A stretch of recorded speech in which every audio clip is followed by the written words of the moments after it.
thanks for what you do with your podcast and all the rest. You're doing a great job.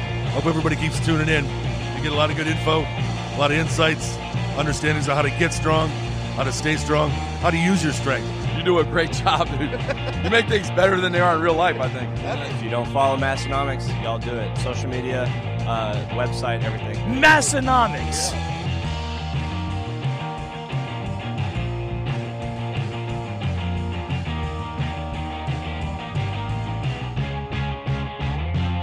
We are back, everyone, for episode 433 of the Massenomics podcast. They call us the lifting podcast about nothing, and it's not for no reason. We know a lot of nothing around here. This is episode 433, and my name is Tanner. And my name is Tommy. Tommy, what do you like? Football on TV, shots of Gina Lee? Still like that stuff? We talked about it for a while. But. You're kind of are actually reading my mind at the moment. That'd be one thing. I'm also a big fan of quarterbacks eating dirt, if we're going to get into specifics here. Can't wait till NFL season comes back. There's been a real lack of quarterbacks eating dirt. If there's one thing I can't stand, it's a quarterback. Just a quarterback that's not eating dirt. I love a quarterback if he's just rounded in the mud eating dirt. I say the only good quarterbacks is a severely injured quarterback is what I say. Can't stand them. He probably power lifts, it sounds like. Chronic this episode injuries. This episode of the Massenomics podcast is brought to you by our great friends over here in Watertown, South Dakota. Another South Dakota company. What are the odds? Check them out. It's buildfastformula.com. You can find their full line of products. It's the supplements that we use, that we trust, that we stand by, that we recommend, that we get a discount code for. You can use discount code Massenomics. It'll save you 10% on anything you purchase from Build Fast Formula every time you purchase it. And if you sign up for a subscription of any of those products, you can save another 10%. Stack it on top, 20% off. Also, free shipping on all U.S. orders, $100 or more. Really adding up let me crunch the final numbers. Crunch. You can't afford not to buy. BuildFastFormula.com. On that same topic, tonight will be the night I run out of my bag of 80-20 protein. So luckily for me, we're going to see some people. Luckily for me, we're only about 2 days away from seeing the Build Fast folks, so I can restock my supply. And we should have plenty of time just to hang around and go shopping. And that's all I'm doing Friday, just shopping. Little me time. Yeah. This episode also happens to be brought to you by our friends to the north in North Dakota. Wow, we have a South Dakota and a North Dakota sponsor. What are these guys doing? Barefoot shoes have become Tanner and I's favorite barefoot footwear to wear in and out of the gym. You can catch us rocking a pair of Ursus high tops most days of the week. But if you're into maybe something a little more low top or casual, they also have the Ursus low top or the Oso slip-on, two other great options, all available in suede and canvas in a variety of colorways. Really great shoes. Like I said, we like to wear them in and out of the gym. And when the weather gets a little tougher, you can also catch us rocking a pair of Bruin boots, our favorite boots of all time. Barefoot Shoes also happens to be at our meet this weekend. So another booth. I'll probably just do some more shopping there because I'll have just so much time. I'll do. I'm just planning on mostly hanging out. Yeah, I'll put them on the shopping list too. If you would like to get a pair of barefoot shoes for yourself, head on over to barefoot.store and check out the best minimalist shoes available. And while you're there, make sure to use code Massenomics and you can save 10% on your next order. That's code Massenomics at barefoot.store. Saves you 10%. Thank you, Barefoot Shoes. All right. Sometimes we talk behind the scenes. We talk about the social media algorithm stuff and how our page is performing and what's working. And what's not we working have actually talked like that. about that. We've talked about how some posts have done, but I haven't really paid attention to our followers for quite a while. How are those doing? That's okay. It is on a pretty slow and steady climb. Okay. It's not like that one stretch where it was just nothing was happening for months on end. No, it's not like that. It's going up. It's just not fast. Yeah. The trend line is up, but it which is modern day particularly Instagram fast. for you. Yep. No, and it's not stale though either. Okay. Like it is, which it shouldn't be because we've had some posts just going off. Well, that's what I was gonna say. We do.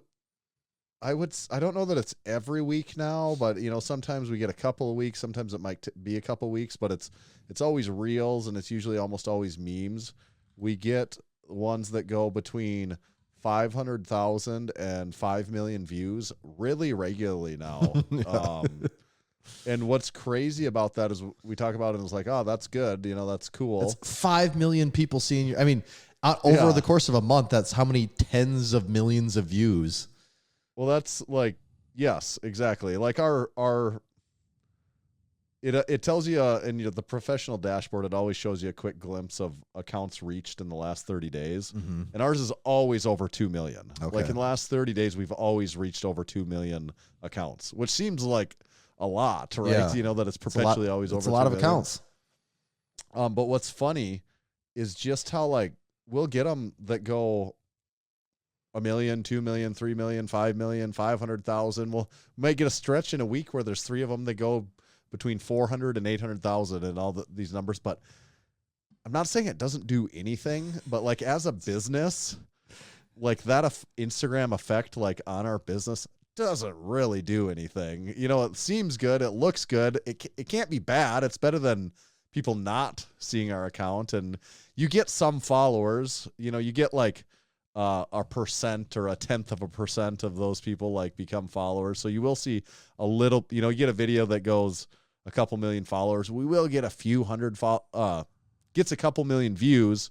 We will get a few hundred followers from that. Mm-hmm. But it's not like if we have 56,400 followers or 56,600 followers, it quite literally does nothing.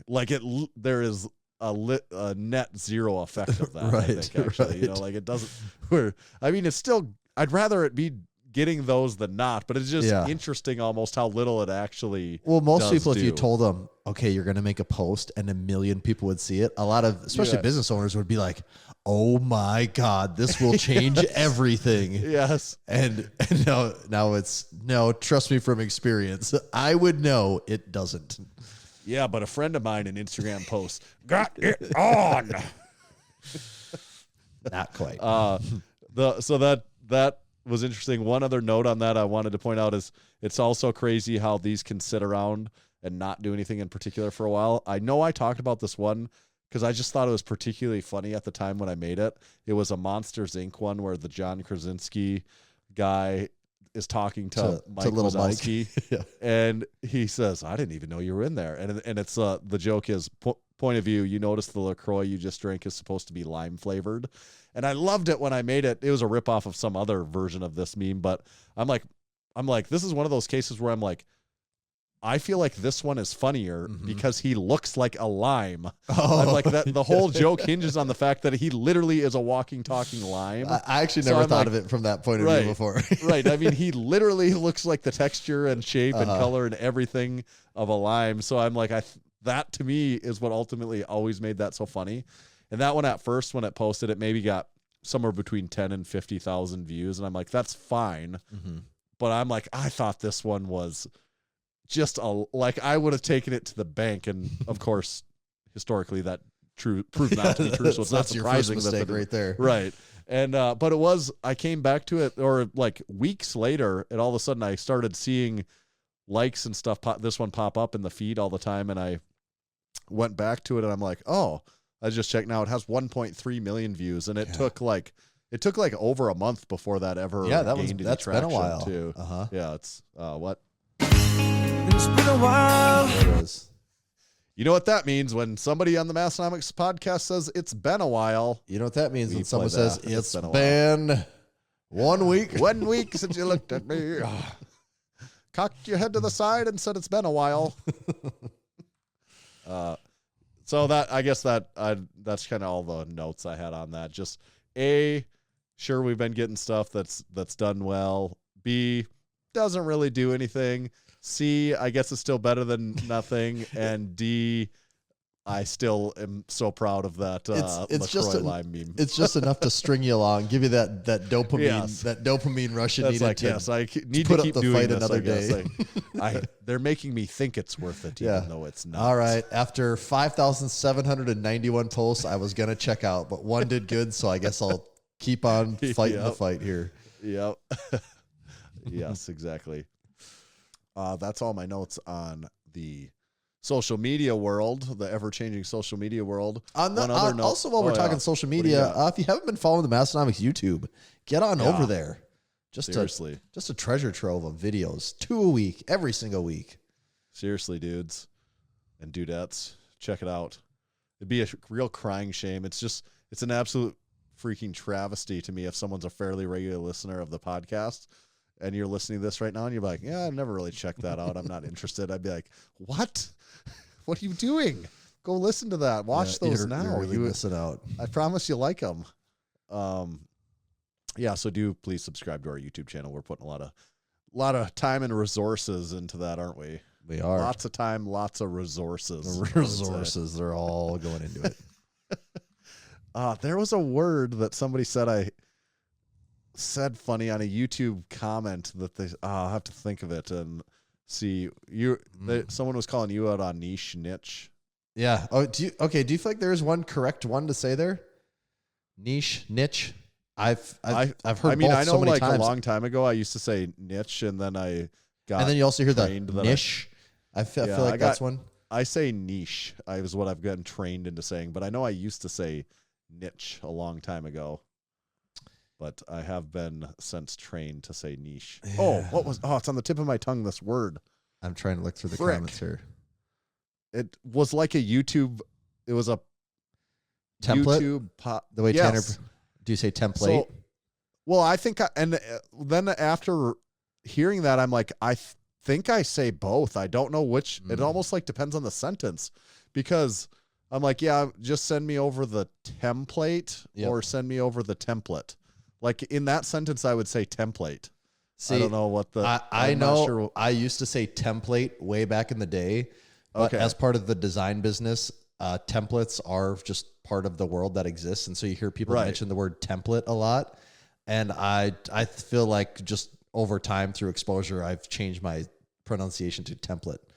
Oh, and that's how I am. That's exactly how I am on niche. Like it's through business. I know it's honestly through business school that like it's always like niche markets and all this stuff, and everyone says niche, and eventually I'm like, oh, okay, I guess. To be fair, it was one of Canada's top business schools, so it was. Yeah, so they say things weird in Canada, but template.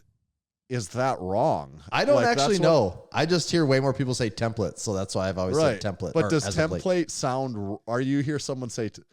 Like I was actually struggling to know which one of those I even say. I think I say both. I don't know. I think it depends on the. I will say it's been a very long time since I've heard someone say template. That's been a long time. So would you say template is wrong? I actually don't know if there's one that is right or wrong though. I don't know if it's wrong. Just hear people say template way more. Yeah. Phonetically, what's it look like though? Template is what it looks like. That doesn't. I know that doesn't mean anything, but like like no one says get a plate for me to eat off of. Get me a plate to eat off of. Right. Not that I know that you can't judge a word on that. That's not how. Yeah, you get yourself into trouble. That's not how that works at all. Yeah. That was it. I'm glad you remembered that template. Yeah, I've certainly said but what's the comment like? Oh, I can't believe the way the way Tanner pronounces template is crazy. I think is what it said. Don't other people definitely say it that. Oh, for sure. I've heard people say template all the time. Like that's not weird to me at all. That's actually a really good comparison to niche, I think, where it's like, I don't know what, like who is the definitive, who is the decision maker on these actually? Like, is there, I don't know that we're in the Midwest, so we get to really just decide what our own little role is here. Yeah. Big Jess is listening. She says, I can't think of any other word ending in plate that would rhyme with template. And Big Jess is a big reader, so she knows her. She has some probably pretty good vocabulary background. So she's from Buffalo, New York. Curious, as long as she's listening, which one do you say?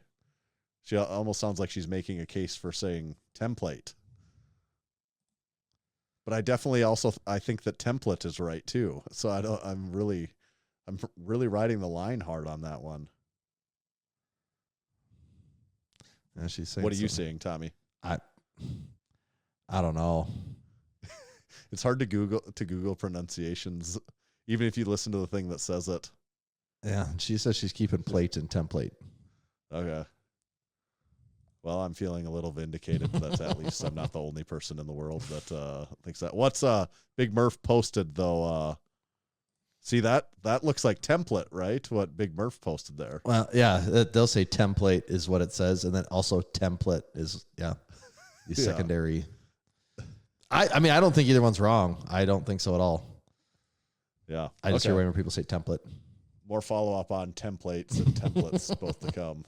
I like to think that they're actually two minorly different. It actually means things. something different. Yes. It's like a template is a slightly different thing. Oh, than I was template. talking about a template. You were saying a template. Yeah. Oh. We're what? not. You brought the templates. We're not on the same page here. Even we needed I wanted you to set up a new template.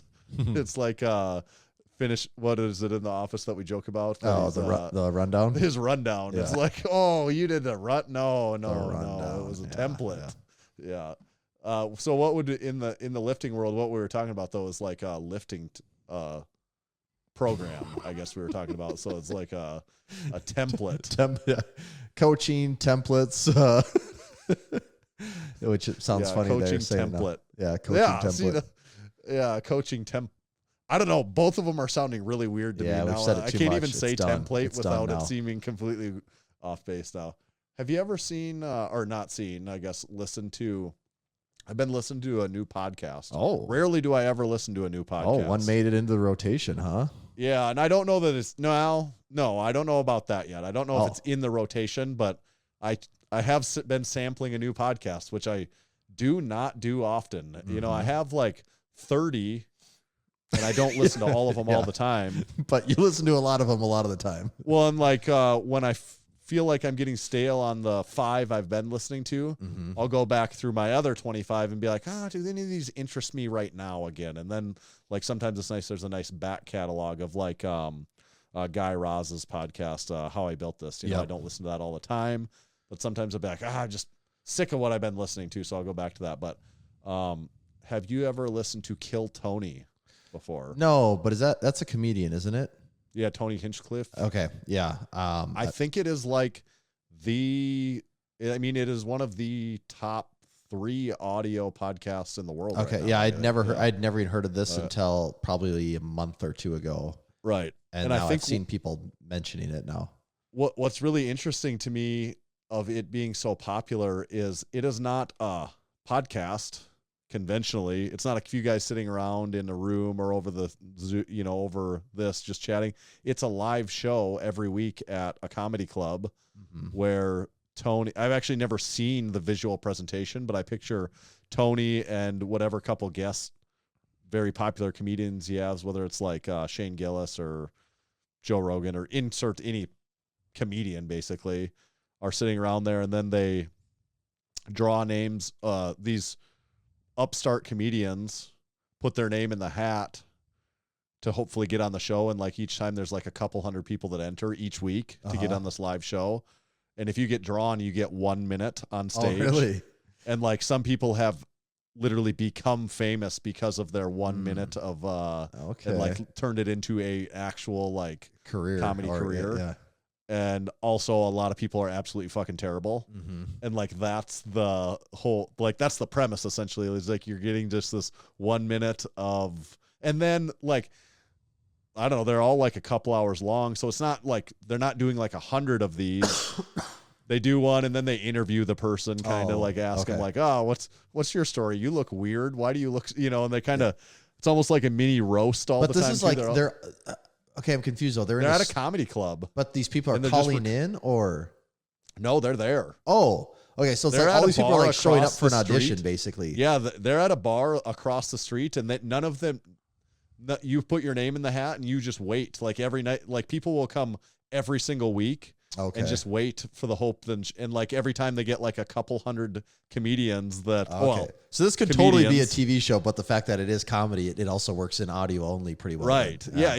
That's what I'm saying. It's a weird that it's a podcast, but then when I listen to it, I'm like, oh no, this is really good. I get, it's not weird. But if you really think about the format compared to what I'm used to in a podcast, I've never listened to a podcast that's like that at all. Yeah, it has an actual game show element to it. Yes, it is like that. Yes. Interesting. It is it's like you're listening to Who Wants to Be a Millionaire, and it's like one of the most popular podcasts for some reason. Right. You know, No, that's a cool almost. concept. I like that. That is a good concept.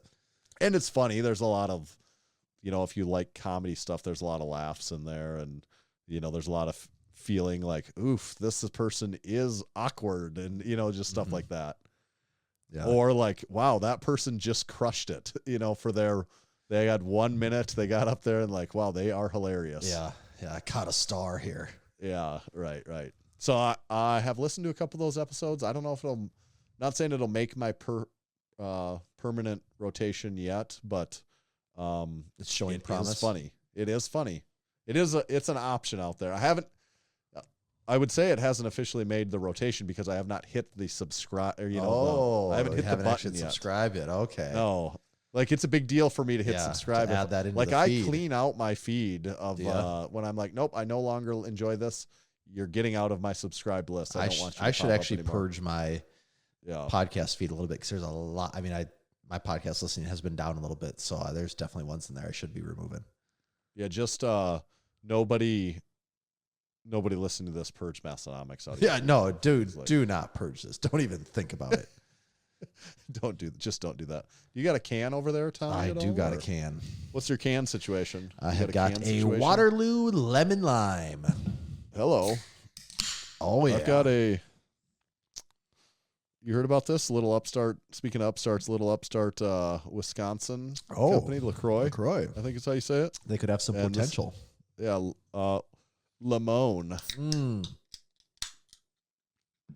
You had me till you said limone. Well, that's lemon. Oh. Yeah. Is it limoncello? Is that what I'm thinking of? It's limoncello. Limoncello, yeah. Not Limoncello. I think the most polarizing flavor of LaCroix, not just amongst like us, but everyone. It's either limoncello is love it or hate it. We should do a tier chart for sparkling water someday. Of brands or flavors within a brand? We probably both actually. I think because you could do grapefruit by brand because some brands have a better grapefruit. Right. That'd be really tricky to start to. I mean, you'd have to like agree too. to a smaller list to start with because. Right. Yeah. What flavor is that specifically? You said you had the Waterloo lemon lime. Lemon lime. Okay. I mean, it's basically a 4 all day. Yeah, I give this lemon a 4 pretty easily. Lemon lime. They went with the greenish color. Yep. The only yellow hint is just a little bit of a lemon you get on the can. That's the only. I never even knew you were in there. That's kind of actually how the lemon part feels here. Yeah. So that was my Tony. What's this jump stuff? I put that. I was hoping you put that in there. No, you put. These were confusing me because they're kind of similar. Jump crunch. Yeah. I'll tell you about this one. Okay. This weekend, I actually I wrote that earlier, and I'm like, I hate. I love that when I write something myself and can't even remember. Yeah, we're looking at a to-do list here, and I'm just like, jump, man, what could that be? And then you're putting it on me. I'm really got my head spinning. You're like, you don't know? This past weekend was the another Cars and Coffee event in Sioux Falls. Hey, I went to one of those in. Did you go to the Aberdeen? One? Yeah. Who had? We took our pickup actually. There you go. Yep. You should. Did were the guys there that have the really nice cars? It's a dad and like 2 brothers. Well, they usually have a Ferrari or a couple Ford GTs or a couple. Yeah, Porsches. they're there, and his son-in-law owns one of the irrigation. Oh, he does things in town, and he had a really sweet square body Chevy actually that he just had got too. But yeah, do you know how many Ford GTs that guy owns? I know 3 for sure. Yeah, he has 4. Yeah, so he has. And you know what? Oh no, They're actually, he has. Okay, correct me if I'm wrong here. He has an original Lamar Ford GT, Yeah. doesn't he? He has Yeah. a like 2006 and a 2007, whatever, like the 3 years they made, and one of them is the heritage paint color, and one's red and white. And then he also has like a 2019 Ford GT. And he had I think he had the one that's autographed on all the pillars by like the people that designed the car. What and color stuff. is it? Like, I think that one was red and white. okay, red and white. See, he has because that's like the 2006 one or whatever. He has the GT. It's like the Gulf livery. It's like the baby blue and orange. That one looks really cool. He has one that his son-in-law said is worth $1 million. Well, the new GT, I don't think you can get those for less than $1 million. Okay. So he has one of those. He said like one of them. I think the one there. One of them was worth 500. He thought. Yeah, both the GTs. He paid like 150 for it, and now it's worth 500. Yes. So like the like 2006, 2007.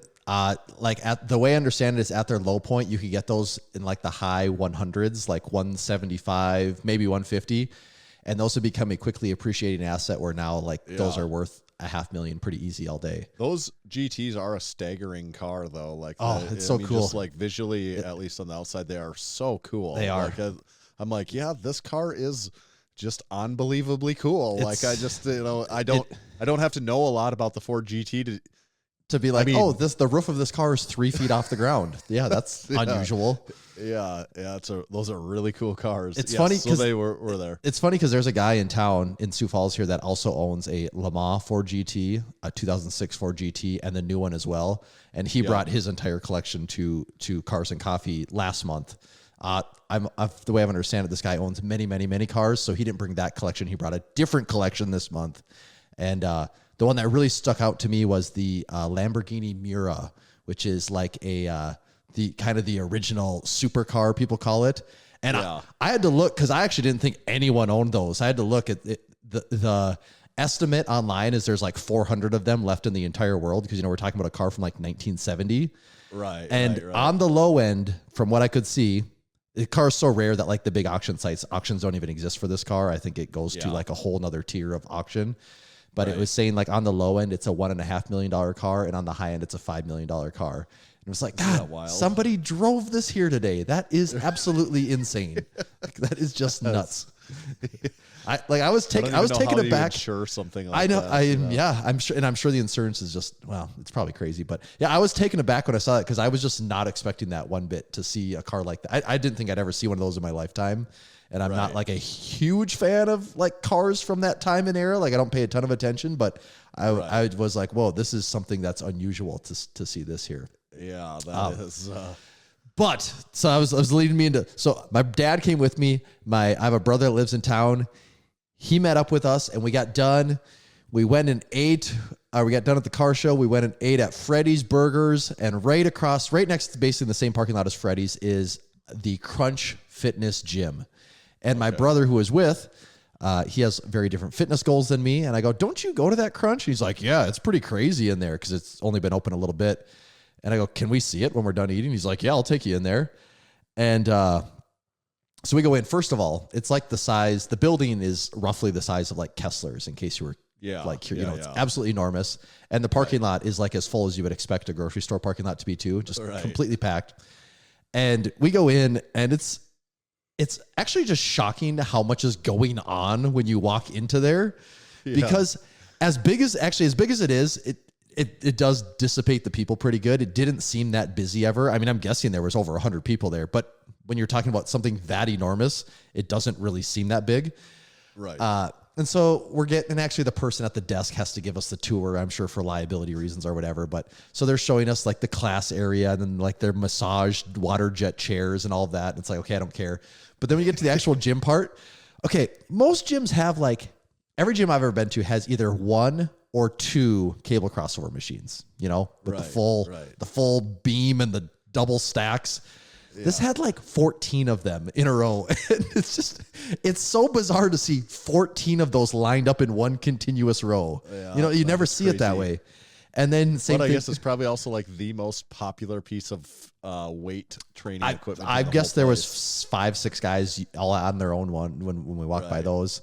and then you go over to like their power rack section, and it's all like a half rack, with the arms that come out. And there was like 14, 15 half racks again, and same thing there.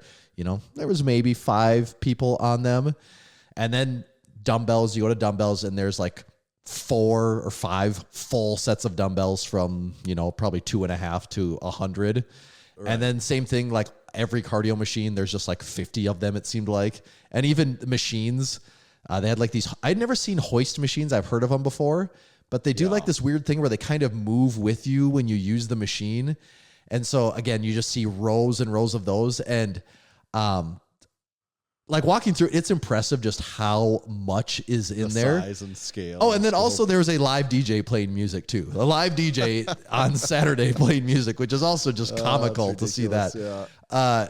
I mean, it is impressive and totally crazy, but definitely not my type of gym at all. No. I can understand. Did you happen to notice what kind of bars they had? Oh yeah, it's the crappy, it's like the X Ult. It's the ones I've complained about before. They're like a 32 millimeter power bar. Because that was the one thing I had to look at is, what type of bars does a place like this get? And it's just the generic commercial gym bar that has a very passive knurl and is 32 millimeters, so it's annoying because it's not the right size. And but it was interesting. I can understand how they can get thousands of members in a place like that, because if you don't really care about much, you're like, it's absolutely enormous and it's pretty clean. Do you have any idea how much the membership was? Like $25. Oh, and I think there's one. I think there's a tier that's even cheaper than that too. Okay, so it's really affordable then too. So they're going to draw a ton of people in there playing the Planet Fitness game. It would not be my cup of tea. No, but I guess it's a lot more people's cup of tea than what it is. I get it. Yeah, so. If you want cardio and you just want to know, I'm sure there's some times a day that are absolutely crazy, but we were out there at like noon on a Saturday, which to me it feels like usually could be a pretty busy time for the gym, and I didn't get the feeling of being packed at all. But yeah, definitely. Yeah. I mean, commercial to the max though. We'll get back to jump later, I think. Then supporting our members. This week on Unpaid and Underrated, make sure to go check out Big Tyler Thompson. He'll be competing this weekend in the Strongman. Okay, he had a little message in there. I was getting scared that maybe he was dropping out. But I think he's on the men. Okay, he's on the men. Gotcha. Like bug bite or something in his leg. Yeah. Go listen to the Unpaid and Underrated podcast to hear more. And then also coming to the Lift Hard, Live Easy Classic this weekend is Big Cody and Big Samantha. They're both competing in the Strongman, and they are getting married here in October 2024. I won't share all their personal information, but for all the details for the funeral. Congrats on the funeral, you two. But we'll see both of you in like 2 days, actually, here, which is fun to think that all these people we're talking about will just be hanging out with them in almost no time now. Right, just around the corner. This episode is brought to you by, of course, the Strength Co. Now with their lowest shipping prices ever, and that includes plates.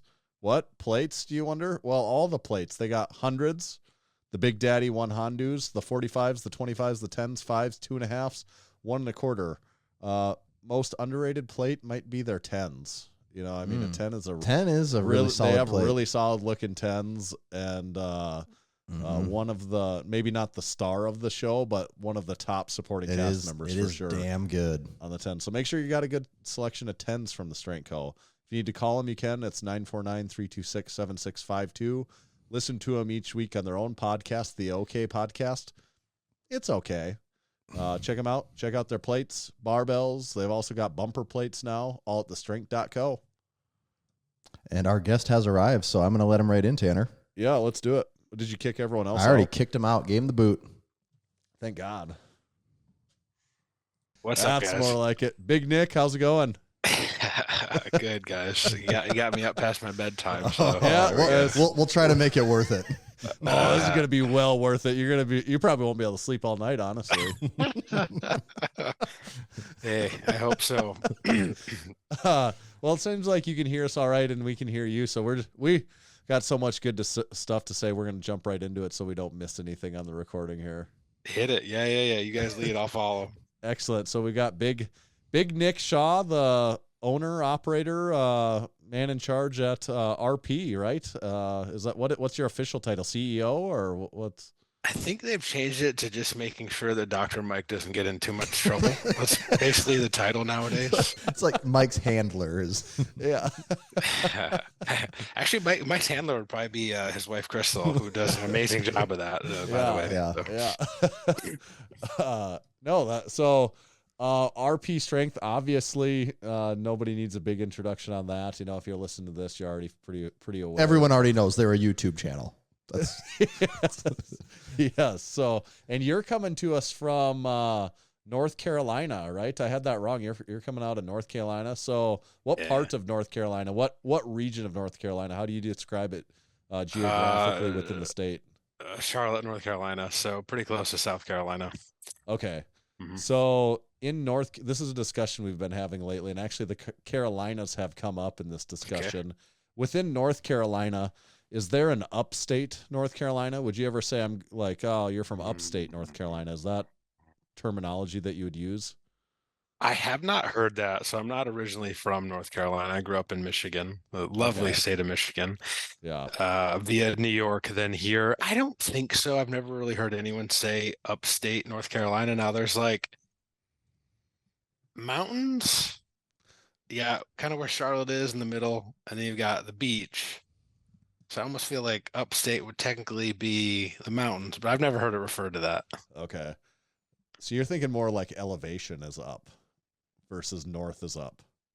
Correct. I've never heard anyone say I'm going upstate as in like the northern part of North Carolina.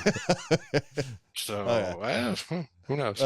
That's good. We do not use those terms here in the Dakotas, so we've just kind of been trying to wrap our heads around who it is that's saying this and why they're saying it. So in Michigan, though, you wouldn't say upstate, but you got that's a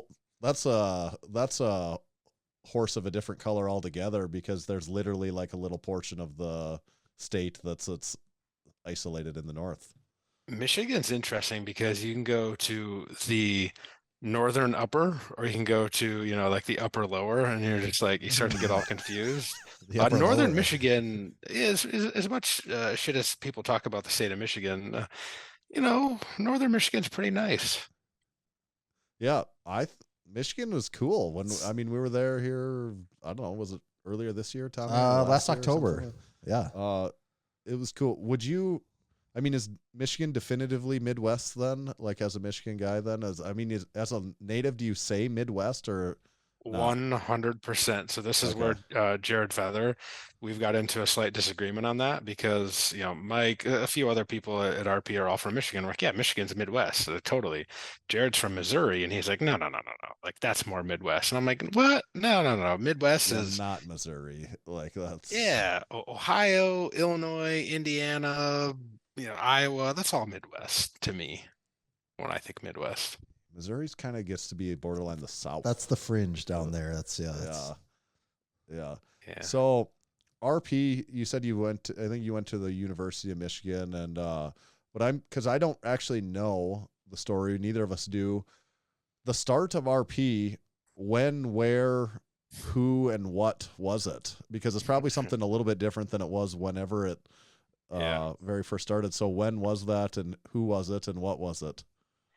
Yeah, we can go way back to University of Michigan. I walk into basically a student weight room, and I look over. It's a student weight room in a college, so nobody squats, right? Everyone's just doing upper body all the time. Right. And there's this short-looking fella in the squat rack. He's got 4 plates, and he's just burying reps. Just burying. And odd-looking guy, was it? We could assume. Very odd-looking individual. About 5'6", 200 plus. Short, stocky, and I just, you see that form, and you're just like, what the hell is this?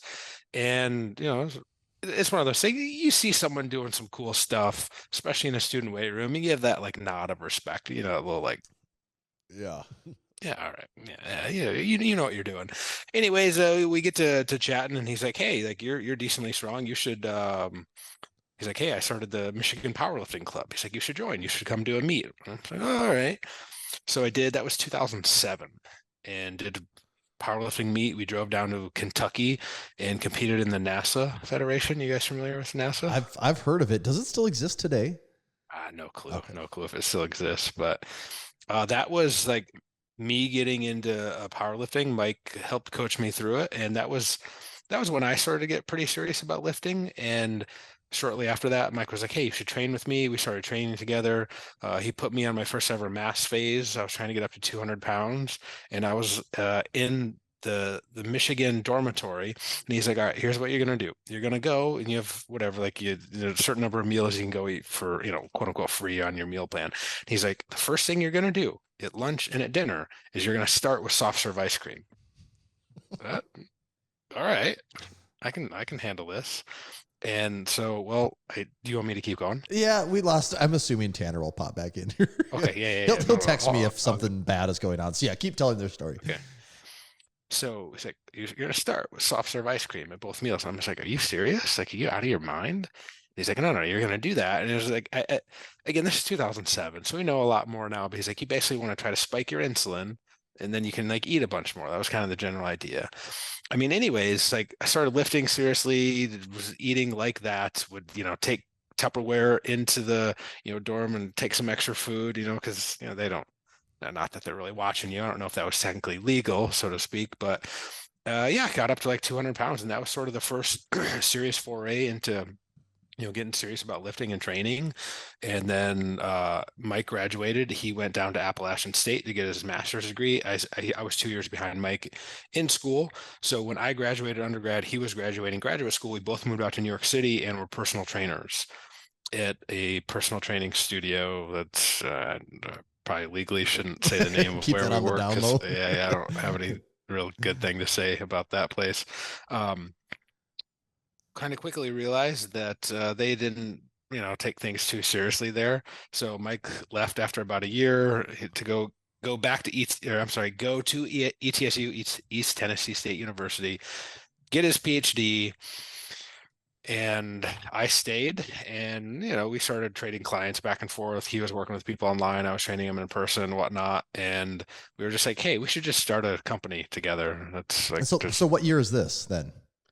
2011. Okay.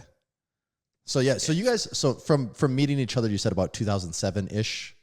Something like that. So from 2007 to 2011, you guys stayed in touch. You stayed buddies this whole time, moving to the same cities, and then after 4 or 5 years, you decide, yeah, we got something going on here. Yeah, well, we actually lived together in New York City. Oh, you did?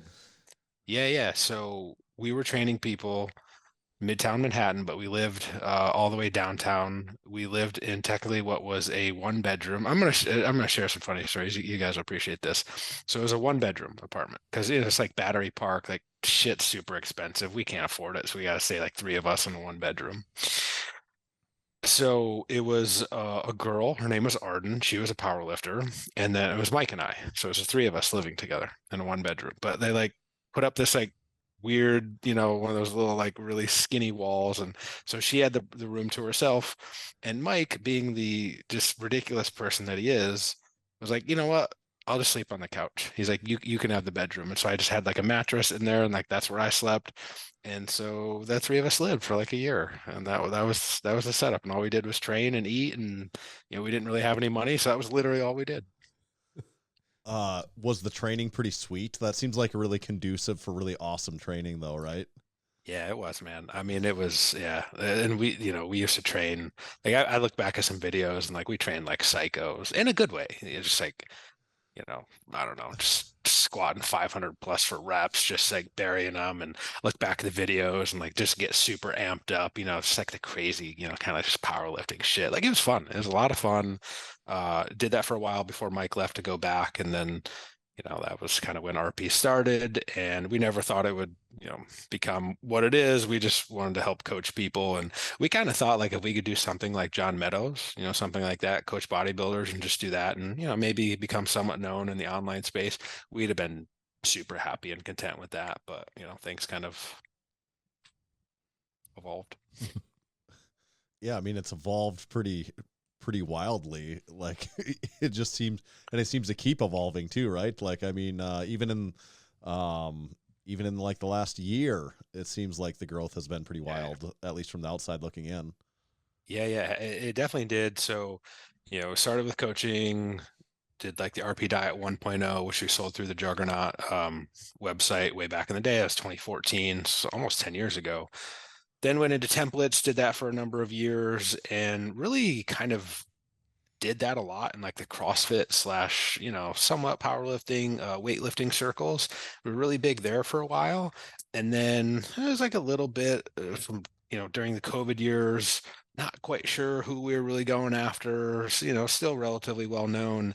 And then, this whole time, like, Mike, Jared, myself, like we're all pretty serious training and, always knew we really liked bodybuilding and hypertrophy and all that, but we were more well known for the diet app, and like RP was known for just nutrition, which is always a little weird to us because, training was our thing.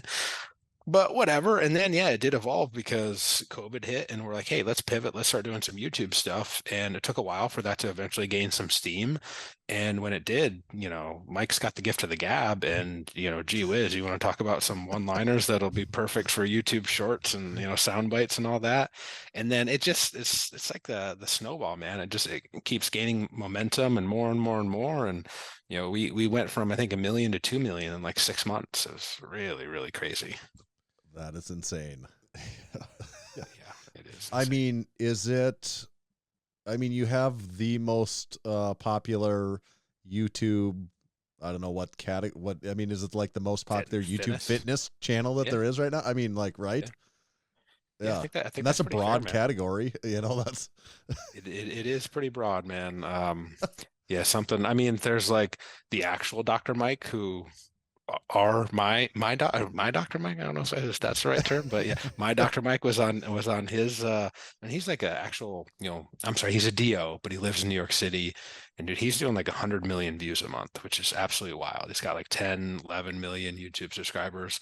Like we're not far behind him. Like we're pacing him to do about 80, 90 million views in a month, which is like fucking absurd. I don't know how many views like a popular TV show would get, but like it's basically like a fitness TV show now. And kudos to Mike, because he does tell me, funny enough, next week I'm going to be traveling with him. Like we're actually going to fly from Detroit to LA, and I'm going to be with him for a couple of days, because normally I don't really travel with him because I live down here, he lives up in Michigan. But he tells me like he can't go anywhere without like being spotted. Well, one, because like how ridiculous he looks too, so he stands on a sore thumb. It's going to be funny.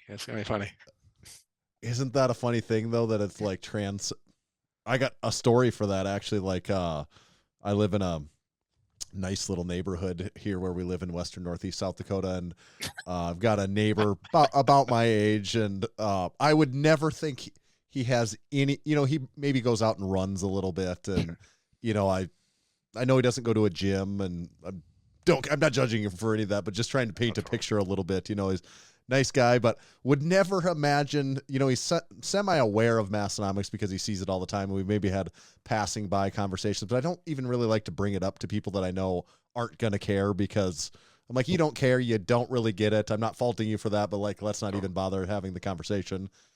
But one day we were both out, say, mowing, and stopped in between and talking to him. He's like, I got to tell you, I couldn't believe it. I was watching Dr. Mike on YouTube, and you were on there. I was like, yes, we were on there, and I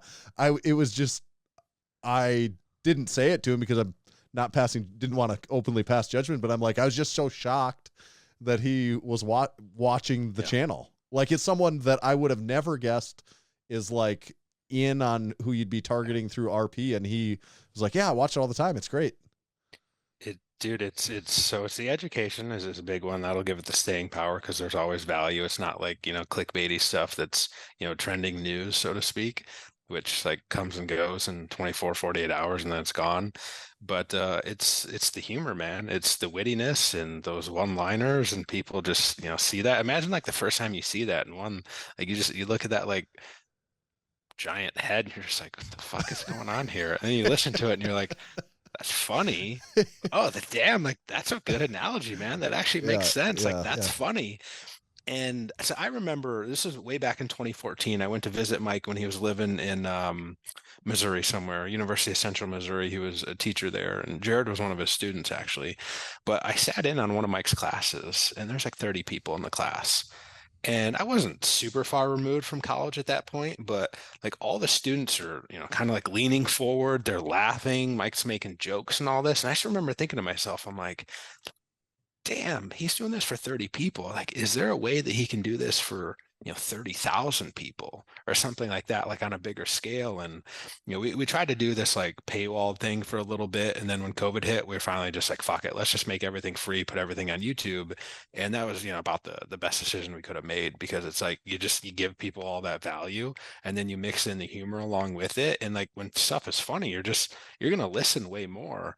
I had this speaker not too long ago. I attended this thing here in Charlotte, and the guy was just funny, and I was just laughing the whole time. And like I remember basically everything he said because it was funny and it was engaging, and like that's what people want. Like that's tough to do because not everyone has that, that personality to do that.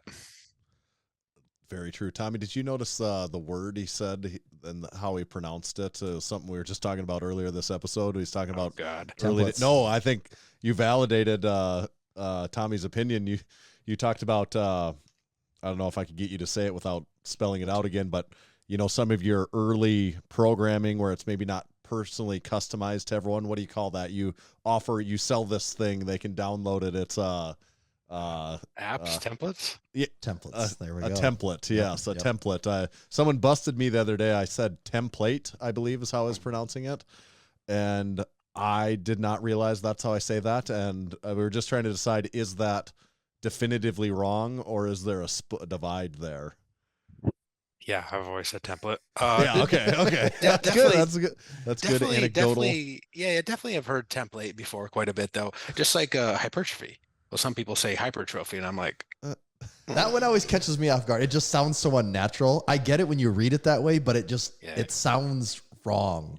Yeah, you're like, why are we taking 3 seconds between words here to say hypertrophy? You're like, no, it's just hypertrophy. I feel like when we, like in, 2009, when I was kind of getting into it, I've heard, it's hard for me to say it like that now, but hypertrophy, I heard that a lot more then. And now it seems really rare that I hear anyone say that. Also, creatine, don't some people say that differently? Or am I? A lot of people say creatine, it seems like. Yeah. You run into that one once in a while. Maybe that's because of like creatinine, maybe? Right. Maybe, right. yeah. That's why I wonder if there's something there, like, which is a completely separate thing, right? But maybe there's some confusion. These are the important things that we really have to get to the bottom of, though.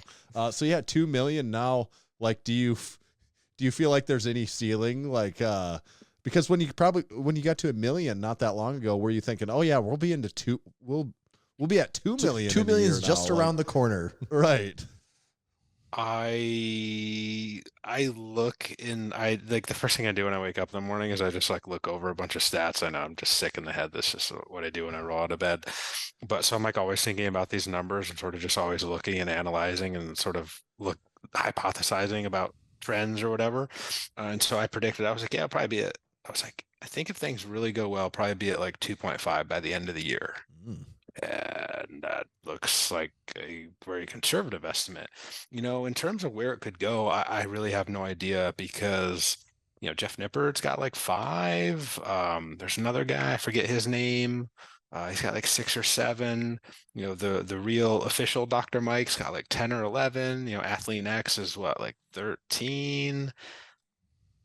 It's hard to say, man. I think the thing that people like Mike so much just because he's funny. And thank God we've sort of passed that time where you had to be really nervous about what you had to say about everything, circa like 2020, 2021 maybe. Right. I don't know about you guys. Did you guys watch the Tom Brady roast? Yes. Yeah. Yes, I have seen the whole thing. Holy fucking shit. That kind of opened up a whole other window of like, oh no, like comedy is that's where people be like, comedy's back. Yeah, right. Back. Right. So I don't know if I'm just sitting there watching something, if I will like bust out laughing. like, because I'm just sitting on the couch with my wife. My wife thought I was going nuts. She's like, "What is wrong with you?" I was dying. I was hysterical laughing at that. I'm just because part of me was like, "Thank God, that means people can make jokes now." So like, I don't have to worry. I don't have to lose sleep at night thinking that Mike's gonna get canceled now. I'm like, people are gonna like it. They're gonna appreciate it, and like it's good that people can make jokes and have some fun and laugh about stuff, because I tell you, man, for the longest time, like we would have to kind of do that just like on the down low, and I was always really nervous to let Mike do it. And then just like here we are now, he can just openly make those jokes for the most part. And I always tell him, I'm like, Mike, there's a couple things you can't say. And he's like, yes, I know what those are. Save that for off camera. And oh boy, he does. So it's just nice though, man, because you're not like clenched up like, oh fuck, what's gonna go wrong. It's just like, hey, here we go, man. Like people can just have fun and tell some jokes, and it's all lighthearted. It's not serious. So it's good, man. I'm glad that sort of comedy's back. Yeah, absolutely. Shifting gears here, you're IFBB Pro in physique. Is that right? Is that the right category, or is it? Yeah. Okay. Yeah. We are certainly not bodybuilding experts by any means. So just getting that right was probably an accomplishment. So what year did you achieve your pro card then, your pro status? Just a little over a year ago. Yep. Okay. Same show, NPC Universe. I was actually going to compete in bodybuilding 2 weeks later, but just weirdly, I have good genetics for men's physique, and so I was like, "Oh, let's just give it a shot." I was going to actually do a double and compete at Masters Nationals in Pittsburgh, and the day before would have been physique, the day after would have been bodybuilding. So I was going to try to pull the double, but I ended up going to that show and won my class by 1 point, and I was like, well, that means I'm done. I accomplished what I was trying to do, and now I can retire. And so are you retired from competitive bodybuilding then at that point after that? I mean, that was the goal. Yeah, totally. So I have 2 kids and a wife, and contest prep dieting is just fucking miserable for pretty much everyone around you. And so it's an incredibly selfish thing. Like, I get it, sometimes you got to give that, listen, you guys do powerlifting and all that. Like you get it. Like Right, if you're going to compete, to be fair, we don't get actually dieting. Like the dieting part. We've heard things, I guess you could say. We've known people that have have cut before. Yeah. For sure. But it takes a little bit of craziness to like compete and all that. And man, I don't want to do that. It's no fun for anyone. So why, I don't know. Like I have no ambitions or illusions I'm going to get on the Olympia stage or anything like that. And I don't even think it would help RP at that point. It would probably just be a net detractor, because like I wouldn't be able to function. So it's I'm good, man. I'm super content with all that. So was getting your pro card, I mean, was that like a long-term goal of yours, or was that something that you decided to pursue a little later on? Yeah, I mean, that's a really interesting story. Do you guys remember like the Animal Pack ads way back in the day? Did you ever see those black and white ones? Tommy, who have we had Evan on the podcast? Centopani. Yeah, Big Evan. We've we talked to him at the Arnold this year. We've got one of the black and white ones, a big poster of him in the gym. Him and I think it's like McGrath. It's 3 of them walking next with to each their other. torn up clothes on. Yeah. We actually talked to him a lot about the clothes specifically that they're wearing in those ads. Dude, some of the best marketing of all time, especially in the fitness space. Like I remember seeing that stuff when I was like 16 to 18, somewhere around there, and just that was like, I want that. Yeah. I'm like, I want to be that guy with no friends, no girlfriend, just living that life. Like for some reason, I was drawn to that. Totally. And so, I was like, oh, like these guys are pros. I'm like, yeah, like that's I think I'd like to do that someday. And, did my first ever bodybuilding show. I think when I was 20 years old, Mike coached me through it. And then, like shit happens. I did not even place, competed a couple years later in New York, which, dude, like the Northeast bodybuilding scene is insane. It's super competitive. So didn't place there. And then, I had two kids. Eventually when my daughter was born in 2014, I'm like, you know what? I think I'm just going to take a break on the competing part. I'm going to hopefully not try to be like a piece of shit husband and dad. I'm going to focus on RP. you know what, I think this competing thing can sort of take a little back seat. And so it did for a while. Like I didn't compete for 9 years. And then it got to the point where we got enough people working in RP where I had like a little bit more time. And I saw like Mike and, Jared sort of getting back into it. Yeah, I was like, yeah, yeah, let's give it another go. And was able to, and, sort of accomplish what I was trying to. And like now I can, yeah, just be very content with, I gave it a go and did it and check that box and move on. I hadn't even noticed actually. Your pro card is over your shoulder. Mhm. And that is an enormous card. I was picturing more like they hand you a card. It's like an ID Like, card yeah. in your wallet. You just show it to people. It just says pro on it. Yeah, here you go. Use this next time you want back in. Yeah, if you look really closely, it's like all blurry and stuff. But yeah, it's yeah, like hey, listen, I'm proud of it. That's Like, great on Yeah. Zoom. dude. Yeah, hell yeah, that's right there. Yeah, I got. I was like, what really means a lot to me? I'm like, well, I got a picture of my wife up there somewhere. I think I got my kids there. It's kind of hard to tell by the pro card. And I'm like, I got some Michigan football stuff. Yeah, that's pretty much rounds me out if we're gonna sum up who I am. I'm like, yeah, Put it probably in a those- box. Yeah. Yeah, those three things. I'm good. So coming up through your training days there at University of Michigan and everything else, did you ever compete in powerlifting then at all, or One time. what were your numbers in your lifts at the or even what were And weight class, on too, any where- on any of the power lifts, like just even in the gym, what have you? I know that as a bodybuilder, of course, that's not the goal, but you've certainly lifted some heavy weights over the days. So any Yeah. specific lifts or numbers come to your mind? The NASA meet in March of 2007, I competed as a 181. Okay, 2007. Yeah. Yeah.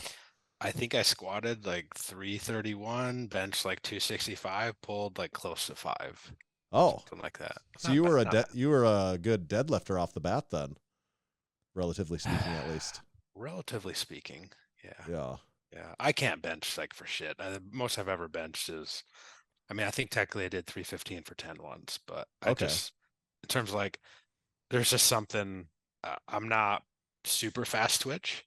And so you start to get, into the whatever the heavy singles, doubles, triples, just I lose something. And most I think I've ever benched is 365 for a couple reps. Okay. So nothing, That's nothing cool. crazy. Yeah. Have you had a chicken bake yet? Have you tried a Costco Dude, chicken bake? It's coming up soon. Like I'm actually dieting right now. Actually, you guys appreciate this. The amount of fluids and sodium I'm consuming right now, yesterday and today, is just like I'm about over. Hey, if you need sodium, the yeah. Costco chicken bake is insane for sodium. We had a content, couple so- guys that we convinced, for the sake of science, to do a 7 days nothing but chicken bake challenge. 3 of them. And, yeah, 3 of them did it. They- simultaneously across the country. They averaged 3 of them between doing 3 nothing. and 5 chicken bakes a day, each one of them. And they said that they have never had such an unquenchable thirst in their entire life as and they were eating nothing but chicken Yeah. bakes. Like that was the rule: is you could no other foods, substances, and they It's so like thirsty. it's like supersize me, but Yeah, It was but chicken basically- bake. yeah. chicken And it was bake me. A couple of them lost weight too, didn't they, Tommy? If I Yeah, remember a couple guys I think lost like 2 pounds. Yeah, right. Damn. All right. Yeah, so keep it in mind. It was, Dude, depending it's on the on, goals. it's on there. Next time I go to Costco and I'm not dieting, I will absolutely get one and I will report back to you, fine fellas. excellent. All right, good. We'll be on the edge of our chairs waiting for that one. Then, is that your book behind you? Then too, Fit for Success over your other shoulder. Yep. That's So- right. Yeah, I got that in there too. Yeah, that Yeah. probably rounds out. That's like a fourth thing there. So you authored that book. How long has that been out? So that came out during COVID, during 2020. Okay. So that was like kind of a personal project where I was literally quarantined. My wife was going through some health issues. She had breast cancer in 2020. She's totally fine now, 99.9%, back to good health. Actually coming up here on like 4 years free and clear of everything. So that was a personal project where I knew that I needed something to do. And I was like, you know what? We're going to do a book. What's it like to write a book? Would you want to write another book? I don't know if I will ever do another one. We might do one that Mike authors that's maybe a bit more like mainstream. Maybe looking into that. I don't know if I will ever write one. I'll never say never. Maybe when I'm older.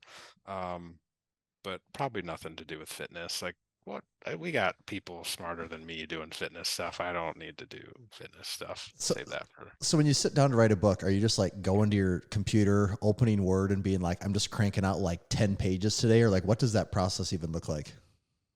Kind of. So I had like an outline. So here's how it really started. Way back in like 2018, I had a hernia surgery and I couldn't lift for a couple months. And so all I was doing was walking and listening to audiobooks. And I was like, oh man, I kind of miss this. Like this is cool. Like I can learn a bunch of stuff. And I started taking a bunch of notes in my phone. And then I would start listening to a bunch of other books like in completely different like genres, psychology, personal finance, et cetera, et cetera, et cetera. And I was like, what's really interesting, this guy said something that's very similar to what this guy said. I'm like, man, that's really weird how there's a bunch of overlap there, and like in two completely different fields. And then like I've worked with some high level athletes, and I was like, huh, well, I kind of have some of these things in common. So I just started keeping a bunch of notes, and I was like, I can probably start grouping these things into different categories. And like that's how I kind of stumbled upon the idea of like, oh, I've got like 7 to 10 sort of categories of like what makes people successful. And then so I had the outline. I had like a bunch of references and like what book they would go to and like what page that specific thing was on.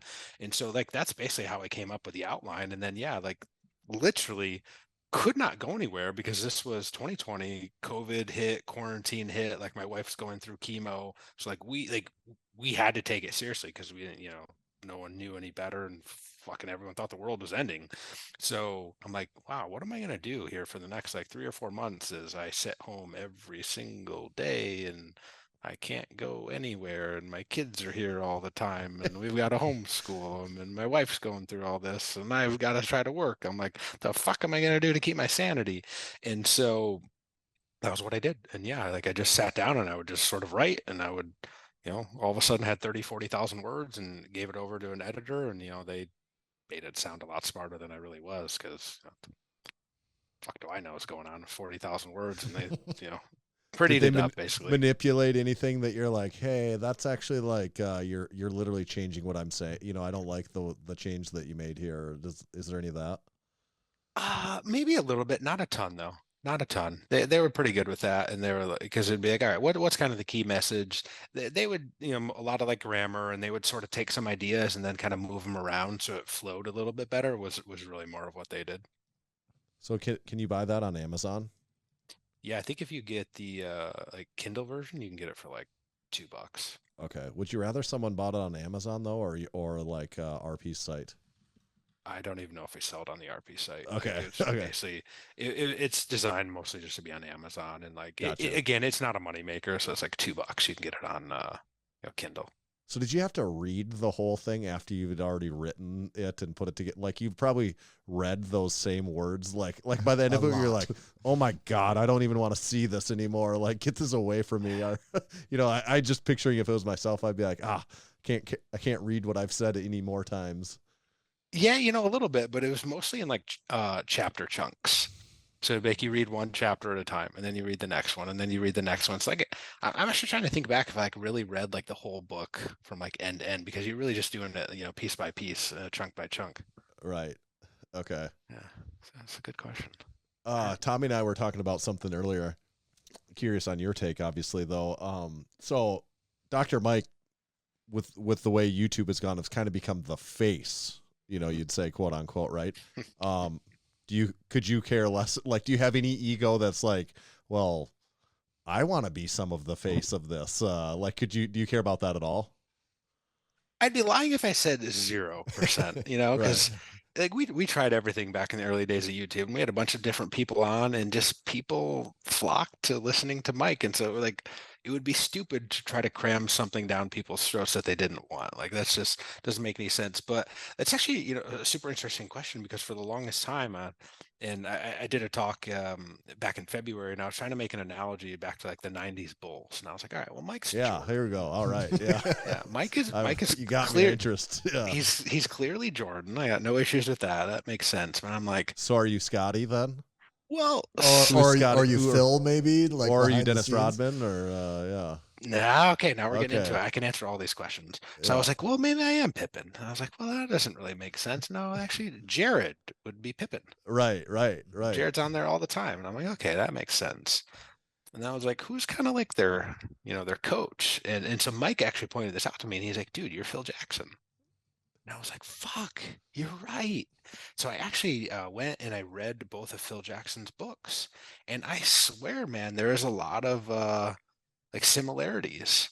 Like he had to be like that, just more like Buddha, like Zen kind of guy, like just very chill and mellow. And I'm like, that sort of sums me up. And he sort of knew like he couldn't have a huge ego because he's got, Jordan, he's got Pippen, later he's got Kobe, he's got Shaq. So it's like he had a huge role, but it didn't have to be the main guy. It's like, how can I get these, guys, or, how can he get his team to perform the best that they can? And I'm like, shit, that's kind of what I think. That's what I do. I'm like, that's actually really sweet. So yeah, I guess I'm Phil Jackson. Phil Jackson, probably much better choice than Jerry Krause, because could you say nobody really liked Jerry Krause, right? So you don't want to be Jerry the wrong Krause. choice. Oh man, actually I have an analogy there. I won't say it on maybe offline. I'll say it. Oh, so there could be a Jerry Krause. I think we have one. Yeah. I won't say the name though. Nobody wants to be Jerry Krause. Nobody wants to be Jerry Krause. Yeah. I do have fun though. We do have fun. Okay, good. We have to get that. But Tommy and I talked about it, and if anyone's curious, our take on this, because we're 50-50 partners and everything. And if we had the option, if someone laid it in front of me today that Massenomics can grow 50x tomorrow, but no one will ever be allowed to know who, like everything that ever had your face or name on it disappears. But as far as, nothing changes, like behind you own everything, I'd be like, yeah, where do I sign? I'd be like, okay, I'll delete it all. I'll disappear. I'd be like, sign me up. That's an extreme example, but I could swallow that pill. Like that is what it took. Totally. Yeah. Like I said, everyone has strengths and weaknesses. And right. Mike's got the gift of the gab. I tell people that all the time. He's got the gift of the gab. Like let him use it. Although I will say it is really interesting though, because everyone sort of theorizes, like, because we're just talking fitness right now, right? Which is on a much smaller scale than like real Most celebrities. Things. Yeah, I don't know, like big, really big. Yeah, right. Brad Pitt, Tom Brady, etc. Right. Right. Like, and everyone wants to be famous like them and rich like them and all that, but man, you really are kind of in the public eye a lot. And so, I see it, like I get stuff popping up all the time on my YouTube where like people are trying to thumbnail Mike and stuff to kind of like get their stuff associated with it. So there's definitely For something sure. to that. Mhm. And, no matter how many people like you out there, and in fact, as you get more and more popular, the number of people that just fucking hate your guts also goes up. Now, the percentage is, of course, still very low, but, gee whiz, that raw total number will keep going up and up and up. And it's interesting, man. Yeah, that is interesting. It would take some getting used to, but the success, I feel like I could still sleep easy at night seeing this. I'm like, well, you can have a negative opinion of us, but who's getting the last laugh here? We're making an impact over here. Yeah, right. Yeah. No, exactly. 100%. So helping people, educating people for sure. Like that's a big difference. But yeah, it definitely can take a toll. And you really do just have to block it out, because like no one's ever become like successful and popular without a lot of people just hating their guts. And you really just kind of have to go, you know what? It's a game of trade-offs, and that's just kind of comes with the territory, because man, people just love to see other people fail. Like, Oh, they do. It's really. people's favorite thing. It's watching other people just lose. Yeah. Yeesh. Yeah, that is true. Do you yourself and Mike, not necessarily on RP behind the scenes or big pictures thing, but I'm thinking even just like the message that's put out, the training, the diet, the nutrition, everything like that. Do you guys disagree on much of anything? Like it seems like a very uniform message. Do you ever I don't know, difference of opinions on much of anything? I mean, there's definitely some subtle nuances and stuff. I mean, I will say, I think Mike is like super optimistic on, like AI and all that stuff. And, gee whiz, he'll just kind of go real deep on some of that stuff. And listen, I hope he's right, by the way, because if he's right, like we're all living in a paradise here in like 5 to 10 years with like robots helping us out and all that. I'm a little more skeptical of that. So, that's one big thing. I think that, well, something that he learned. So when I was doing my prep the previous year, like I took things very, very seriously. I think Mike could have put a bit more time and effort into it. And I think he kind of began to realize that he doesn't really love bodybuilding. I mean, I don't really love bodybuilding either. The actual competition part, like I love the training part aspect of it, but there's definitely this whole like showmanship thing. Then you got to like put time and effort into posing and fucking shaving and exfoliate. It's just like really like this isn't bodybuilding anymore. Like this is just a beauty pageant. Like I'd rather just train, look jack and all that. And just kind of like stress management and stuff like that. I think I was pretty good at some of that stuff. And I think he kind of had to learn a little bit the hard way last year. He got a lot better this year though.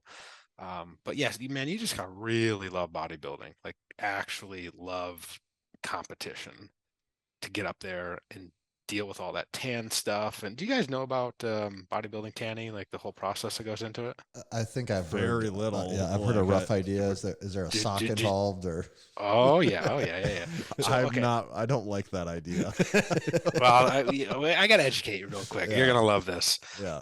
So you're at like a hotel, and they got like a giant banquet room, and it's all for like this is where guys are gonna go tan, and they've got like the little pop-up tents. They've got like 10 of them, and they're all like basically in a circle, so you're all like facing each other. You got a line of dudes that are all wearing, like sweatpants, long sleeves, and all that, because once you get tan, you got to like wear loose-fitting stuff. And so you get up there and you strip down naked, and like there's women in there. They're the people tanning you, and you would think that's weird. You'd be like, what? Like that doesn't make any sense. I'm going to tell you that those women could not care any less about anything to do with like sexual tension. Like they just don't, because they're working their asses off. They're doing a job at that point. Exactly. And then you've got the people being tanned that are so like dehydrated / depleted / just low on energy. Like you don't give a fuck about anything. And like some dudes will use the socks, some don't. No one cares at that point. And you're just all like facing each other while you're freezing and you're being sprayed with like basically like if you were gonna like spray your fence like with one of those things, but it's all tan. Like a Sherwin-Williams Sherwin-Williams sprayer. Exactly. But there's like 10 of them going, and they're just, and you got to stand there with like fans blowing on you when it gets done. So you're freezing the whole time. And you're just like, can I just, be done? It is just the weirdest experience, but it's like, I'm the worst. Like Mike's probably the worst spokesman for bodybuilding, like the actual competition. I'm probably second worst. So I'm like, why? Like what? So are they just like batch applying tans to everyone, or do you have like when they get to you, do you have like, oh, make sure you hit this part more on me more? Like, is there any of that? Or any shading? Man, I don't know I don't know about like those specifics. I mean, they usually like, you got to put your arms up and you got to put your hands is out it like to when you got your kids and you're putting bug spray or sunscreen on, you're like, just line up. I'm just going to get you and go on to the next thing. Like, are they just knocking them out? It's more precise than that. Okay. Especially for like bodybuilding, they usually have you like, you gotta like get your hamstrings and glutes and all that. So they kind of like have you lean over a little bit, and like it's it's a very personal experience. It's bizarre, man. It's just like freak show. It's the best way to describe it. Absolute freak show. Okay. I guess we'll never experience that, probably, will we, Tommy? I'd be surprised if we did. I'll put it that way. I'd like it if everyone could just make an agreement, like, hey, let's all not do this, and then we'll all not, But I guess as I understand it, it's something to do with the lighting, and if you're not extremely tan, then you're very washed out in the lighting, and probably something to that. But you can be too light too. You're too light, and then it's really weird. So the show I did in 2013 in New York, they put too much on me, and So I got sprayed the night before, and I took a taxi home, and I'm walking into an apartment building, and they have got like, a little security dude down there because it's like a very, very big building. And I've walked in and out of that building hundreds of times, said hi to them every single time, like they know who I am. And they stopped me. And they're like, "Sir, who are you? What are you doing?" Yeah. I'm like, "Well, I'm going up to the apartment." I, said the name, like whatever, 7C, whatever. And they're like, "No." Yeah. And they got in the elevator and they escorted me up to my, door. They rang the doorbell. My wife had to answer it and be like, "Yes, that actually is my husband." Like, because that's how Right. like dark I was. I looked like a completely different person. It was pretty bizarre. And that, like, it totally was way too dark. Like, I actually saw some pictures and it looks like it's one of those things where like all you can see is kind of like a floating head because I was so dark. Like, it's crazy. It's crazy.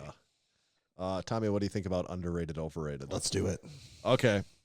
We've got a very special, very specific Nick Shaw set of underrated, overrated topics for you.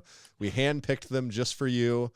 You have your druthers to elaborate as much or as little as you would like on each one, but the most important thing is you can't ride the line. You have to definitively decide if each one is underrated or overrated. And this, of course, is where we get super political on the podcast. We save all of the political topics, religion Amazing. and politics and everything else that we've been just bottling up for this long. We finally get to it here. So underrated or overrated, the Teriyaki Madness restaurant.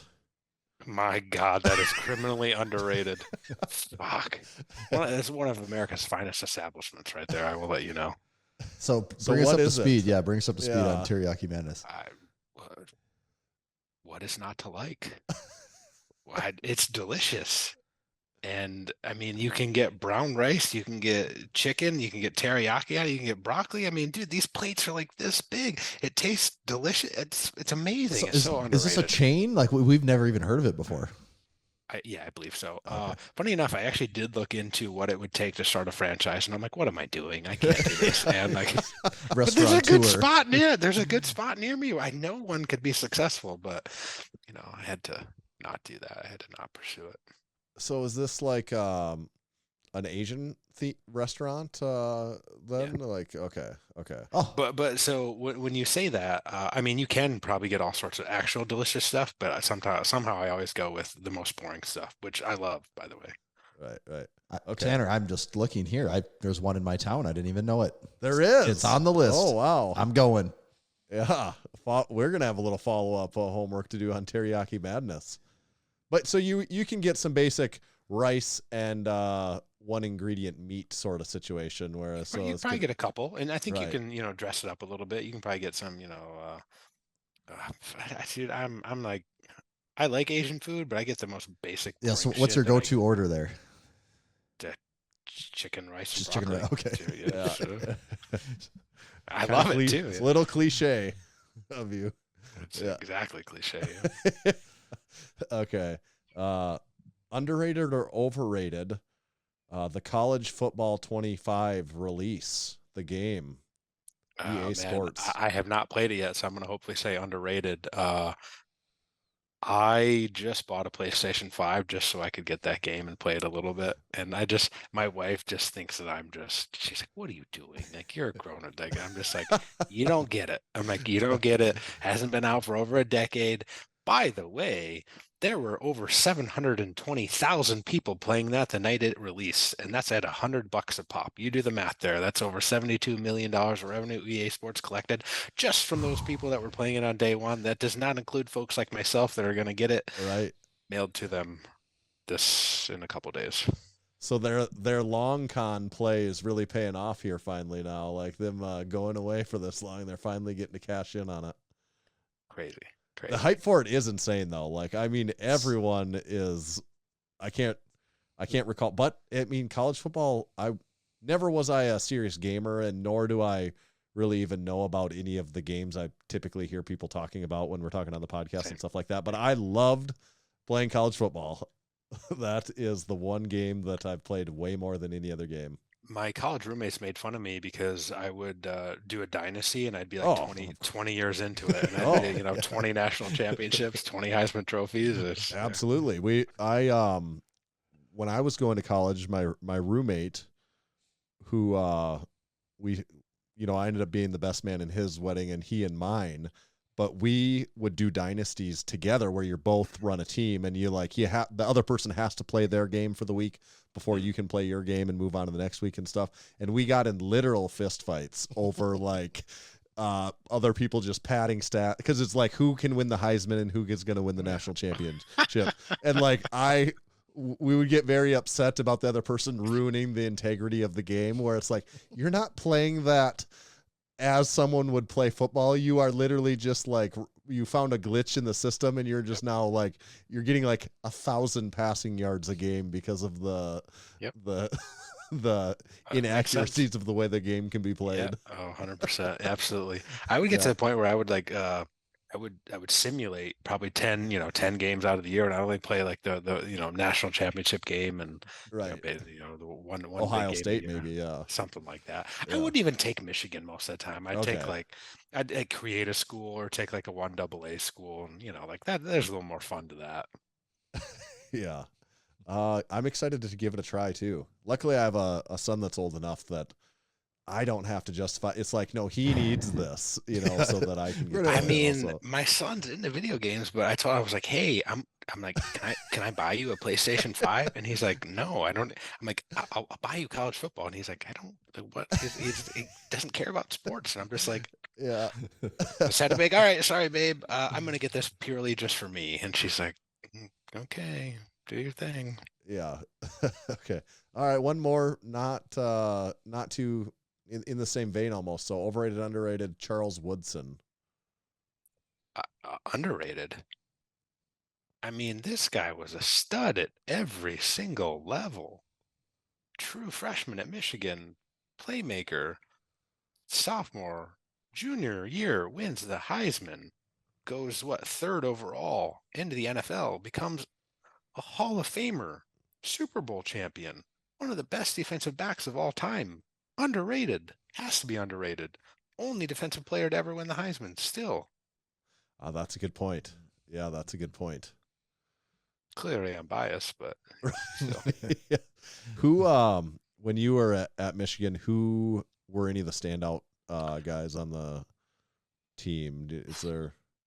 My freshman year, I was in stats class with Chad Henne.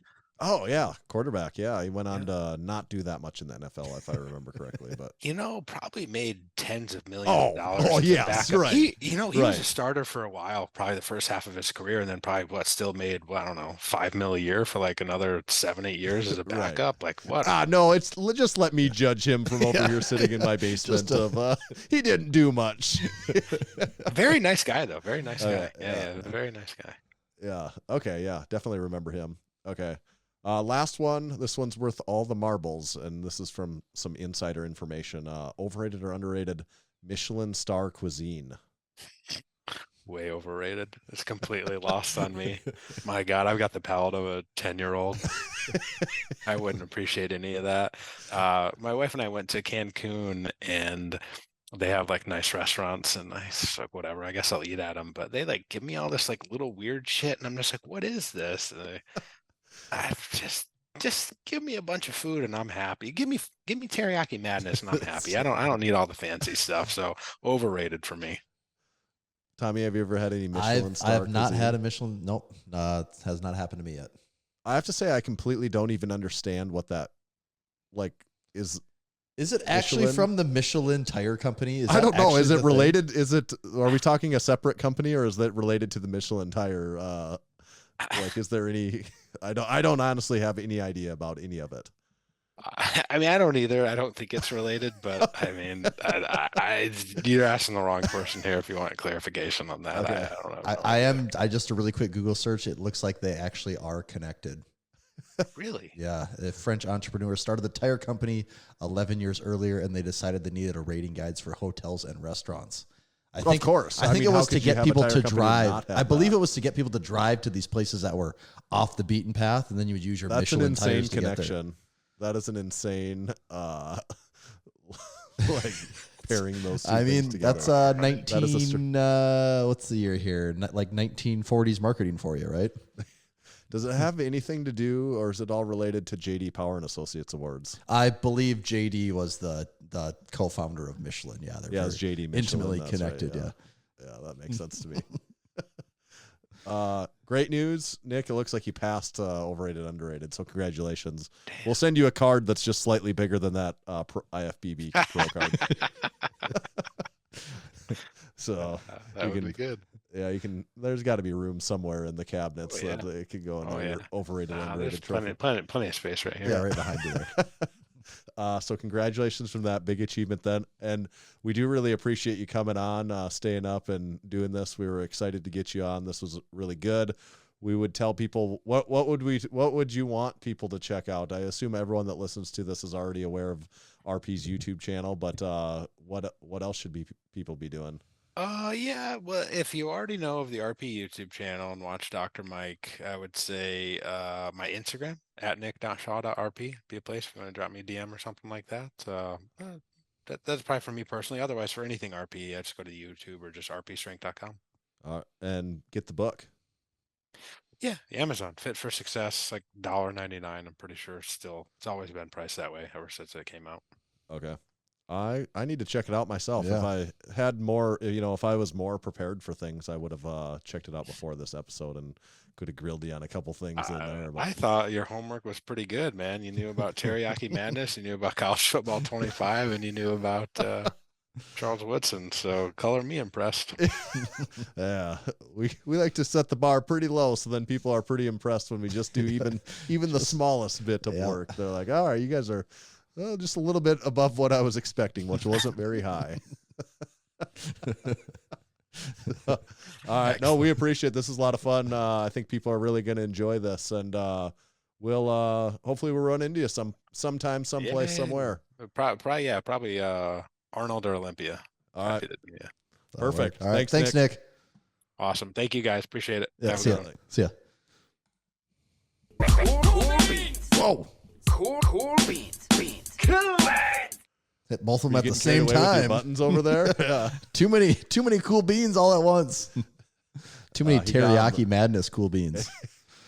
I don't know if the listeners will notice. I don't know what conversation you guys had, but it's never happened before. Yeah, what was the deal there? You went AWOL for a minute. I know my internet, I'm hardwired in here.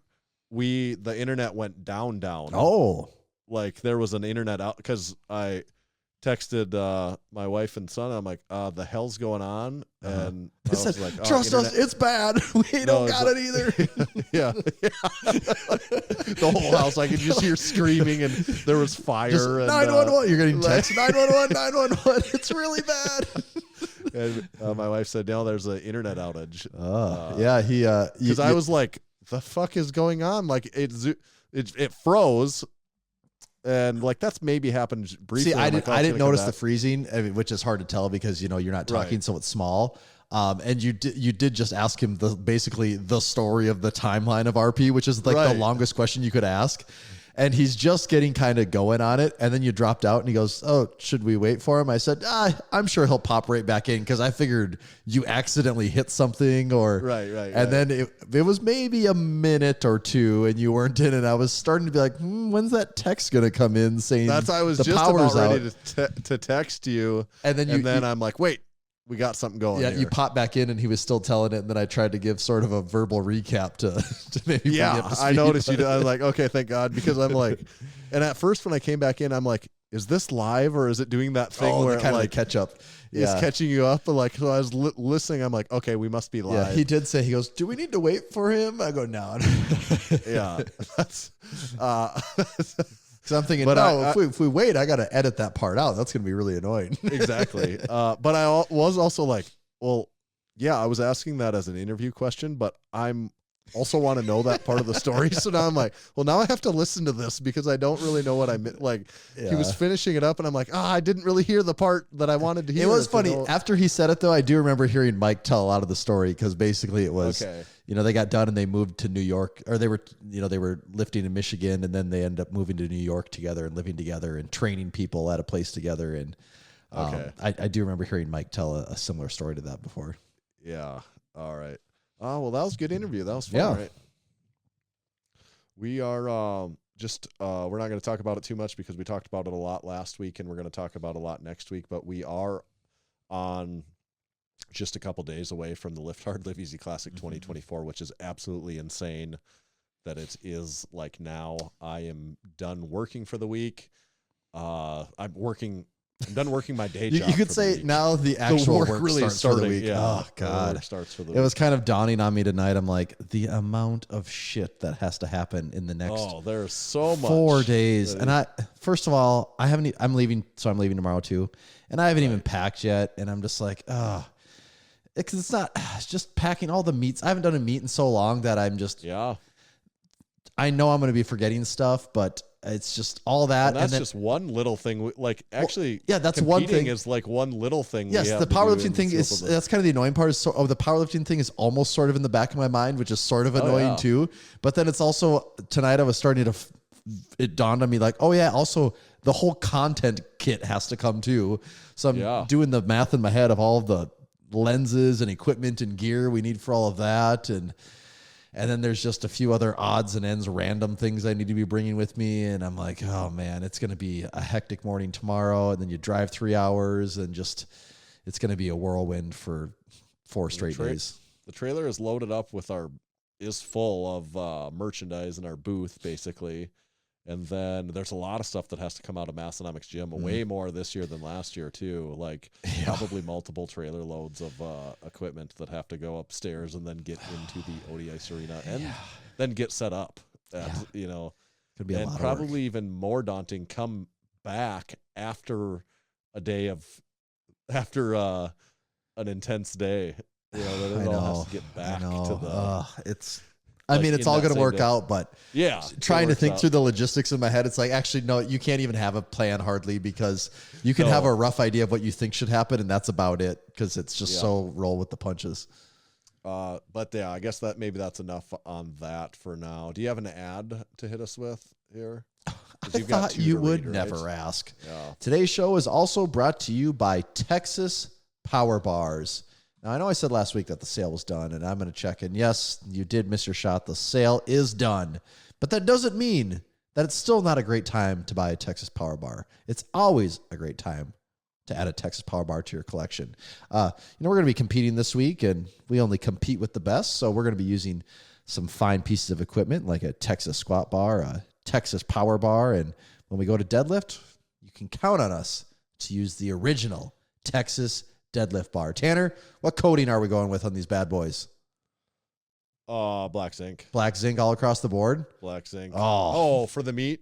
Yeah. I'm not sure. Dave has the competition bars. Oh, he does. Okay. I didn't know. I don't know. I actually don't know. But the warm-up room, is the warm-up room all black zinc, or will we have some Cerakote deadlift bars? No, it'll be a big it'll be a grab bag of coatings on in the warm-up room. There will be enough squat bars, power bars, deadlift bars for each warm-up, all 6 of the warm-up platforms, but they will be different coatings. All right. And that just shows that we love all of them. All of the styles, all of the bars, all of the coatings, they're all great. I have been rocking a 29mm Texas Power Bar in my home gym lately, and bang for your buck, I think you're hard-pressed to find something that would be that good for your gym. So if you would like to get a Texas Power Bar for yourself, or maybe all 3 of them, all 3 of those that you would find in a meet, head on over to TexasPowerBars.com, place your order, and tell them Massenomics sent you in the order notes. Thank you, Texas Power Bars. Let them know. Let them know we sent you. This jump thing. Yeah, what's going on there? Now remembering that is my topic. I'm trying some of this really spicy jerky again. I just doing like little tiny amounts, waking and you every up. time I'm like, yep, that's too spicy. So by this point, most of the listeners are aware that I'm a little bit of a noon ball guy. Yep, Got a little bit of a noon ball streak in me. Also, not playing this week at all because of the hay being in the barn. So you actually were playing though, like a week or 2 ago? Oh yeah. Oh, okay. Yeah, I've been back. To okay, I playing, couldn't remember if you said you just showed up or if you actually played or not. I did, and then I just kept going. And Okay. my ankle I do wear an ankle brace when I play. Yep. Like the actual one I left the doctor with the day that I dislocated my ankle. Mm-hmm. So it's fairly substantial. It certainly limits what I my mobility, but I don't know, mobility is the right word, but limits my movement on the court a little bit. But it was already limited so much that my agility is not a factor of. That's not what what's I do affecting playing the basketball. Right. success of the game. So, and it's worth the peace of mind. I also don't know how much it helps or how much it really would prevent or not, but makes me feel a little bit better about it. And have had no scares at all. That's good on it yet. So, knock on wood. But so something happened. We were playing in the middle of a game. This was not this week now, but the week before that. I meant to bring it up that week of, but I forgot. So I just thought of it the other day and I added it to the notes. When you're playing and someone shoots a shot and the ball gets perfectly wedged between the backboard and the rim and it just stays there stuck. Well, it did that when we were playing and everyone just looked. There was just a moment in time and everyone looked at it. And typically a lot of times someone would jump up and hit it out, or if not, someone would grab another ball and throw it at it and get it on wedge from there. Someone was going to go get a basketball. And then I'm like, well, and I don't often try to jump very high while we're playing. Yeah. And I haven't, especially since after my ankle, I haven't tried really any just a full, not doing any explosive jump. And I'm like, I'm pretty sure I can get that right. Like I should be able to knock that out. I'm like 6'3" and like I'm feeling deep. Like put my arm up. I only got to jump like a foot. That's like I'm like I got to be able to get that right. So I stood like directly underneath of it and felt like I certainly was trying to jump, but I felt like I did like it. I don't know what my RPE. If you're using an RPE on a jump scale, it certainly wasn't a 10. And I'm like, I felt like I knocked it out so easily that I was like, like I was boys like, got ups over here. Well, that's I was like, whoa. I was like, whoa, what was that? Like, how did I get like? Because in my mind, I wasn't even positive. I'm just like, I should be able to get that. Like, it's just at the level with the rim. Like, I should be able to You've just been doing that. way too many sub maximal jumps to know where you're really at. Right. And I caught it so easily that I'm like, okay, wait a second. Like, that felt really easy. So then between games, a lot of times the people, there's not oftentimes skilled dunkers playing in these games, but there's a lot of times there's people that can kind of dunk.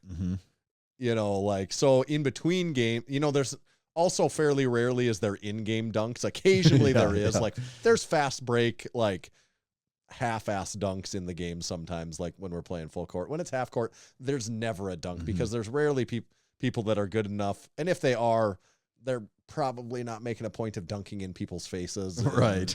These games, like they're like if someone's that good, they're taking a little off because they're not, so there's not a lot of dunking like that. But in between, there's always people, trying to like throw each other little like alley-oops and people grabbing the rim and people dunking it and stuff, like just killing a couple minutes while there's a rest period.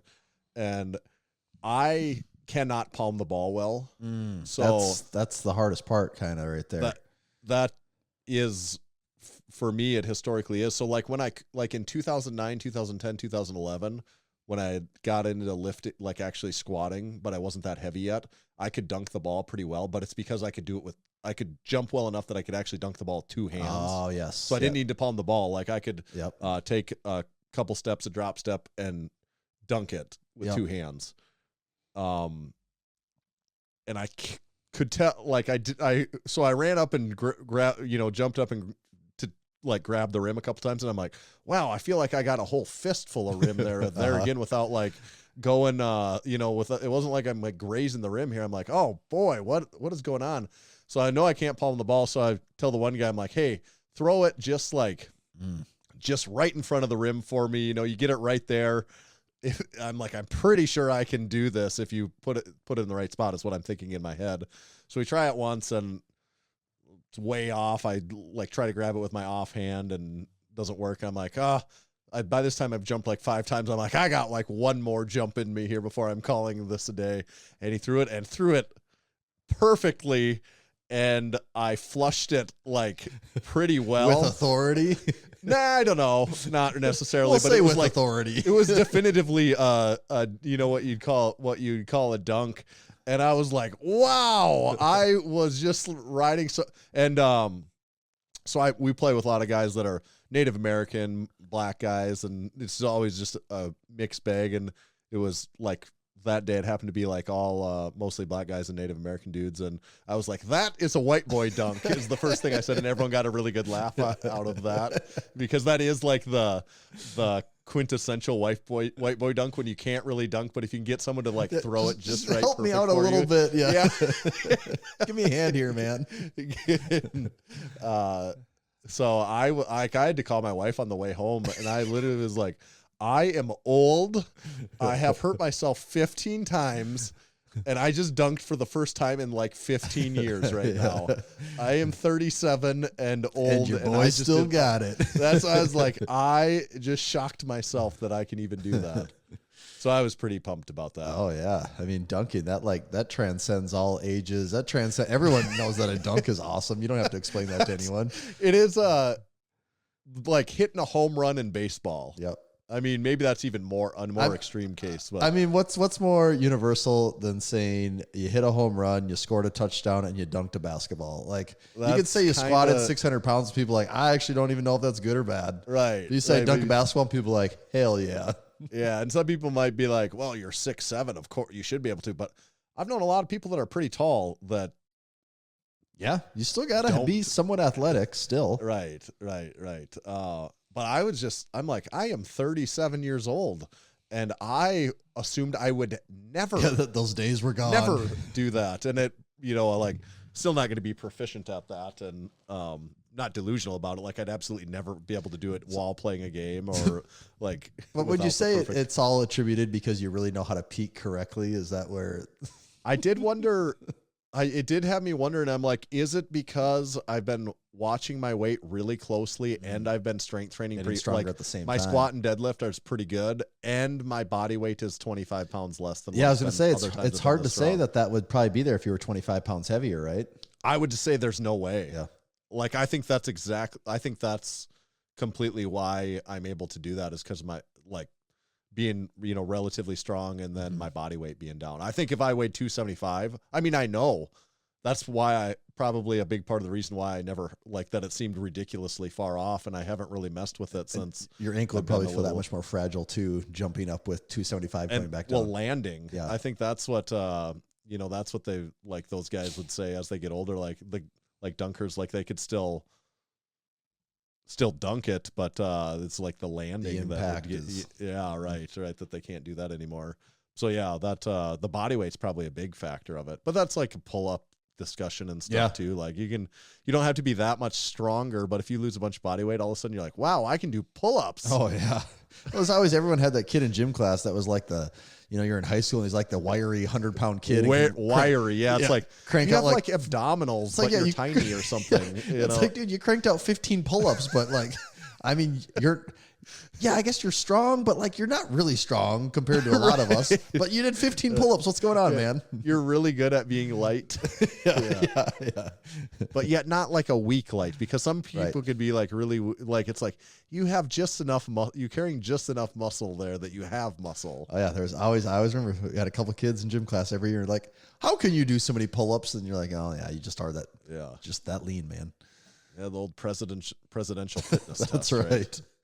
I was not particularly good at the pull-ups at that stage in my life. Terrible. I was not good. I was terrible. I was actually pretty good at the whole thing. I was terrible at the hamstring you put your feet straight in front of you and you got on the board, you got to touch the number. I don't even know it was just like a stretch, like just a forward leaning stretch. Oh, okay. Yeah. Yeah. I forgot all about that. What an odd test. Yeah. The flexibility one. What an odd test to me. I'm trying to actually find what the events were here. What else was it? Was there push-ups? I don't think there was I remember there was a mile run, pull-ups, the stretching. Was there the shuttle run too? Maybe that was just one our school added in. I don't remember. I really don't remember. That was when I was in grade school. Curl-ups. There you go. Sit-ups. Okay. Okay, this list has This list says curl ups, shuttle run, endurance run / walk. So I'm assuming that's the mile run. Yep. 1 mile. And then pull ups, or this says, or right angle push ups or flexed arm hang. I'm not sure what a flexed arm hang is. And then the V sit and reach. Yeah, I was terrible at that. Or the sit and reach test. Terrible at that thing. I'll show them a sit and reach, if you know what I mean. Yeah, I remember doing all these though. I thought that was a fun day for me. I like doing if you those. scored like a certain thing, you achieved like there was like levels. Like, yeah, see, and I I'm remember a Blue Star presidential fitness test winner or whatever. I don't remember. And I remember like when we were small, like younger kids, that being a thing of like knowing hearing them talk about that with the older kids. But I feel like by the time that came around for us, they quit doing any of that. Okay. Because I never got any of them. I don't remember any of my classmates ever getting that either. And I guess maybe none of us were athletic enough, but I mean, there was some kids that I was in class with that were fairly athletic. So I think it was gone by the time we got there. Okay. Damn kids these days don't even know don't even know how to hate doing a presidential fitness test. Yeah. Do you want to know? Oh, I'm just looking at some of the. I actually don't even really know how this scores for sure. So, to be honest, was that George Bush Senior or Bill Clinton? No, this went way before. Like the Wikipedia Okay. page has it dating back all the way to the 40s.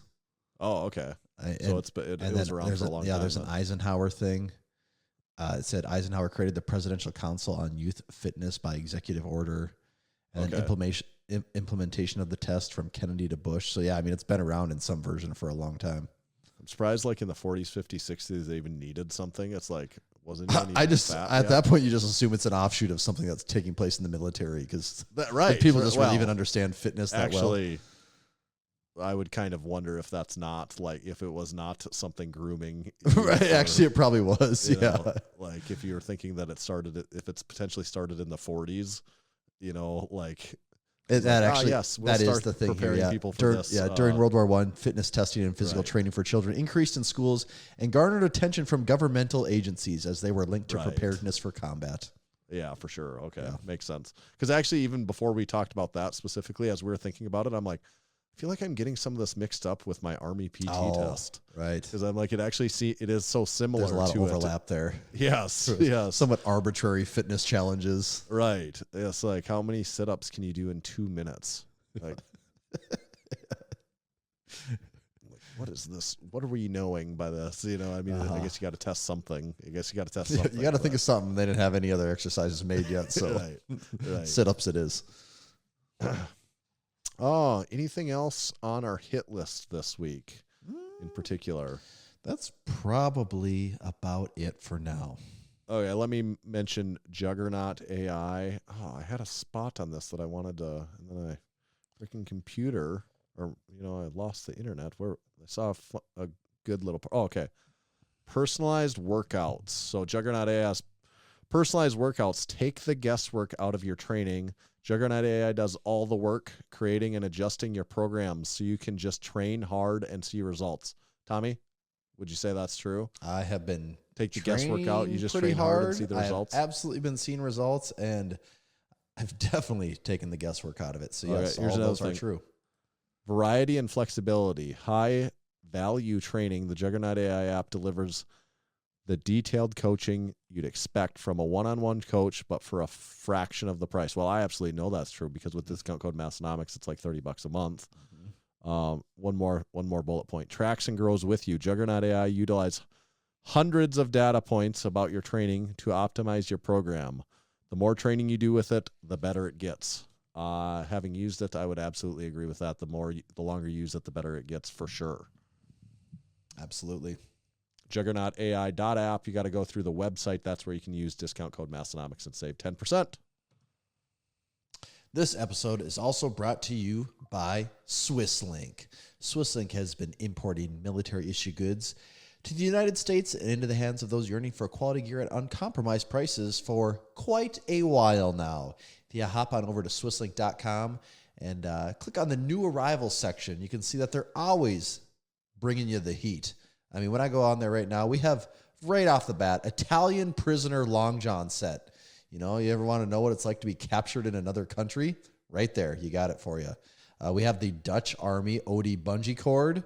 There's also some Swiss grease tubes and a Swedish canvas map case, some Romanian single ammo pouches, a whole collection of just different camouflages from armed forces around the world, and probably more things than you would ever know what to do with, all available at swisslink.com. And honestly, at prices that might surprise you. Some of this stuff is quite affordable. So if you head on over to swisslink.com, throw some stuff in your cart, make sure to use code MASS at checkout, and you can save 15% on your next order. That's swisslink.com, code MASS, saves you 15%. Thank you, Swisslink. Just saw on our Discord that Big Dave from North Dakota's got his truck all loaded up to come down here with his equipment tomorrow. So we'll be he's on track. It looks like. Also, you could get in our Discord also by becoming a supporting member of the Massenomics podcast. It's the only way. Actually, you can get in our exclusive online Discord supporting crew community. It's a crew full of like-minded individuals that enjoy lifting some weights, having fun, maybe popping a couple brewskis, having fun with the pals, just guys and girls being dudes and Gals. dudettes, right? Gals, ladies, women, whatever it is they want to be called these days. I don't know those things. Supporting membership. What else do they get, Tommy? You can get a discount code that's just for supporting members. You get early access on drops. You get a behind-the-scene look at a bunch of the stuff we do. Get the inside scoop and the hottest talk around. We send out mailings that only go out to you supporting members. So please check it out. Go to massenomics.com/join. That's where you can find our bevy of options that we have available there for supporting memberships. We talked about our YouTube channel, about how we'd love to have you over there subscribing on our YouTube channel. I didn't talk about yet our 5-star reviews on Apple Podcasts. You could check that out. Please leave us a review, leave us a rating, and merchandise. Let's see. By the time you're hearing this, Lift Hard Laugh Easy Classic is just finished. Got a bunch of stuff we're selling there. We'll see if there's anything left at all. I'm not sure what we'll have left. The storeroom, a lot of the shelves are very bare right now because a lot of that inventory is going to be headed to our event, and hopefully not as much of it coming back with us when it's over. I hope not. Song of the Summer? How does someone listen to the Song of the Summer if they wanted to? That's actually a good question. If you're in our Discord, I could tell you the easy answer to that. Yep. But well, there's another reason to become a supporting member if you want to hear the Song of the Summer. Yeah, maybe we just need to put it on YouTube so it's out there for people. That could be something too. Yeah, I mean, it's going to be in a lot of videos coming up here pretty soon. That's true. You'll be able to catch it in a number of different ways. You know what? We forgot to mention one thing. I did make a quick Costco run tonight, and of course I got the chicken bake. And who do I run into on the way out of the store? One of the chicken bake mongrels himself. the chicken bake mad scientist, Big Grayson, standing right there. He goes, was he getting a chicken bake? I'm assuming probably. I actually didn't ask what I was getting, but he goes, I pulled up in my car, and he goes, I looked on Instagram and I saw you had a post in there, and I thought, 3 minutes ago, maybe I'll run into him. And he goes, and I get out of my car and you're the first person I see. Didn't you run into him twice this week? Yeah, actually, I ran into him at the car show 4 days ago. In a town the size of what? In the greater area, there's more than 250,000 people. So, and we live nowhere near each other either. If you told me to go to his house, it'd be a 20-minute drive. We're many miles apart. So, yeah. We just, I guess we just have a similar taste in what we like to do in our spare time. I guess, and a lot of it revolves around Costco. Cars and Costco, yeah, that's our club. Yeah, we should almost have a car show at the Lift Hardly. Maybe there'll be in 25. There'll be a car show. Maybe, yeah. There's a lot of people with cool cars. There is. There's a lot of people with cool cars. So maybe. Maybe. That could do you be think fun. in 25 on Thursday we could have a car show at the arena? Inspire a lot of these people that live on the East Coast to drive out. Yeah, this would be actually, you're gonna want to drive if you got kind of a neat car. All right, Tommy, where do they find you at? You can find me at Tomahawk_D. You can follow me at Tanner_Bear. Just make sure to follow Massenomics at Massenomics. See ya.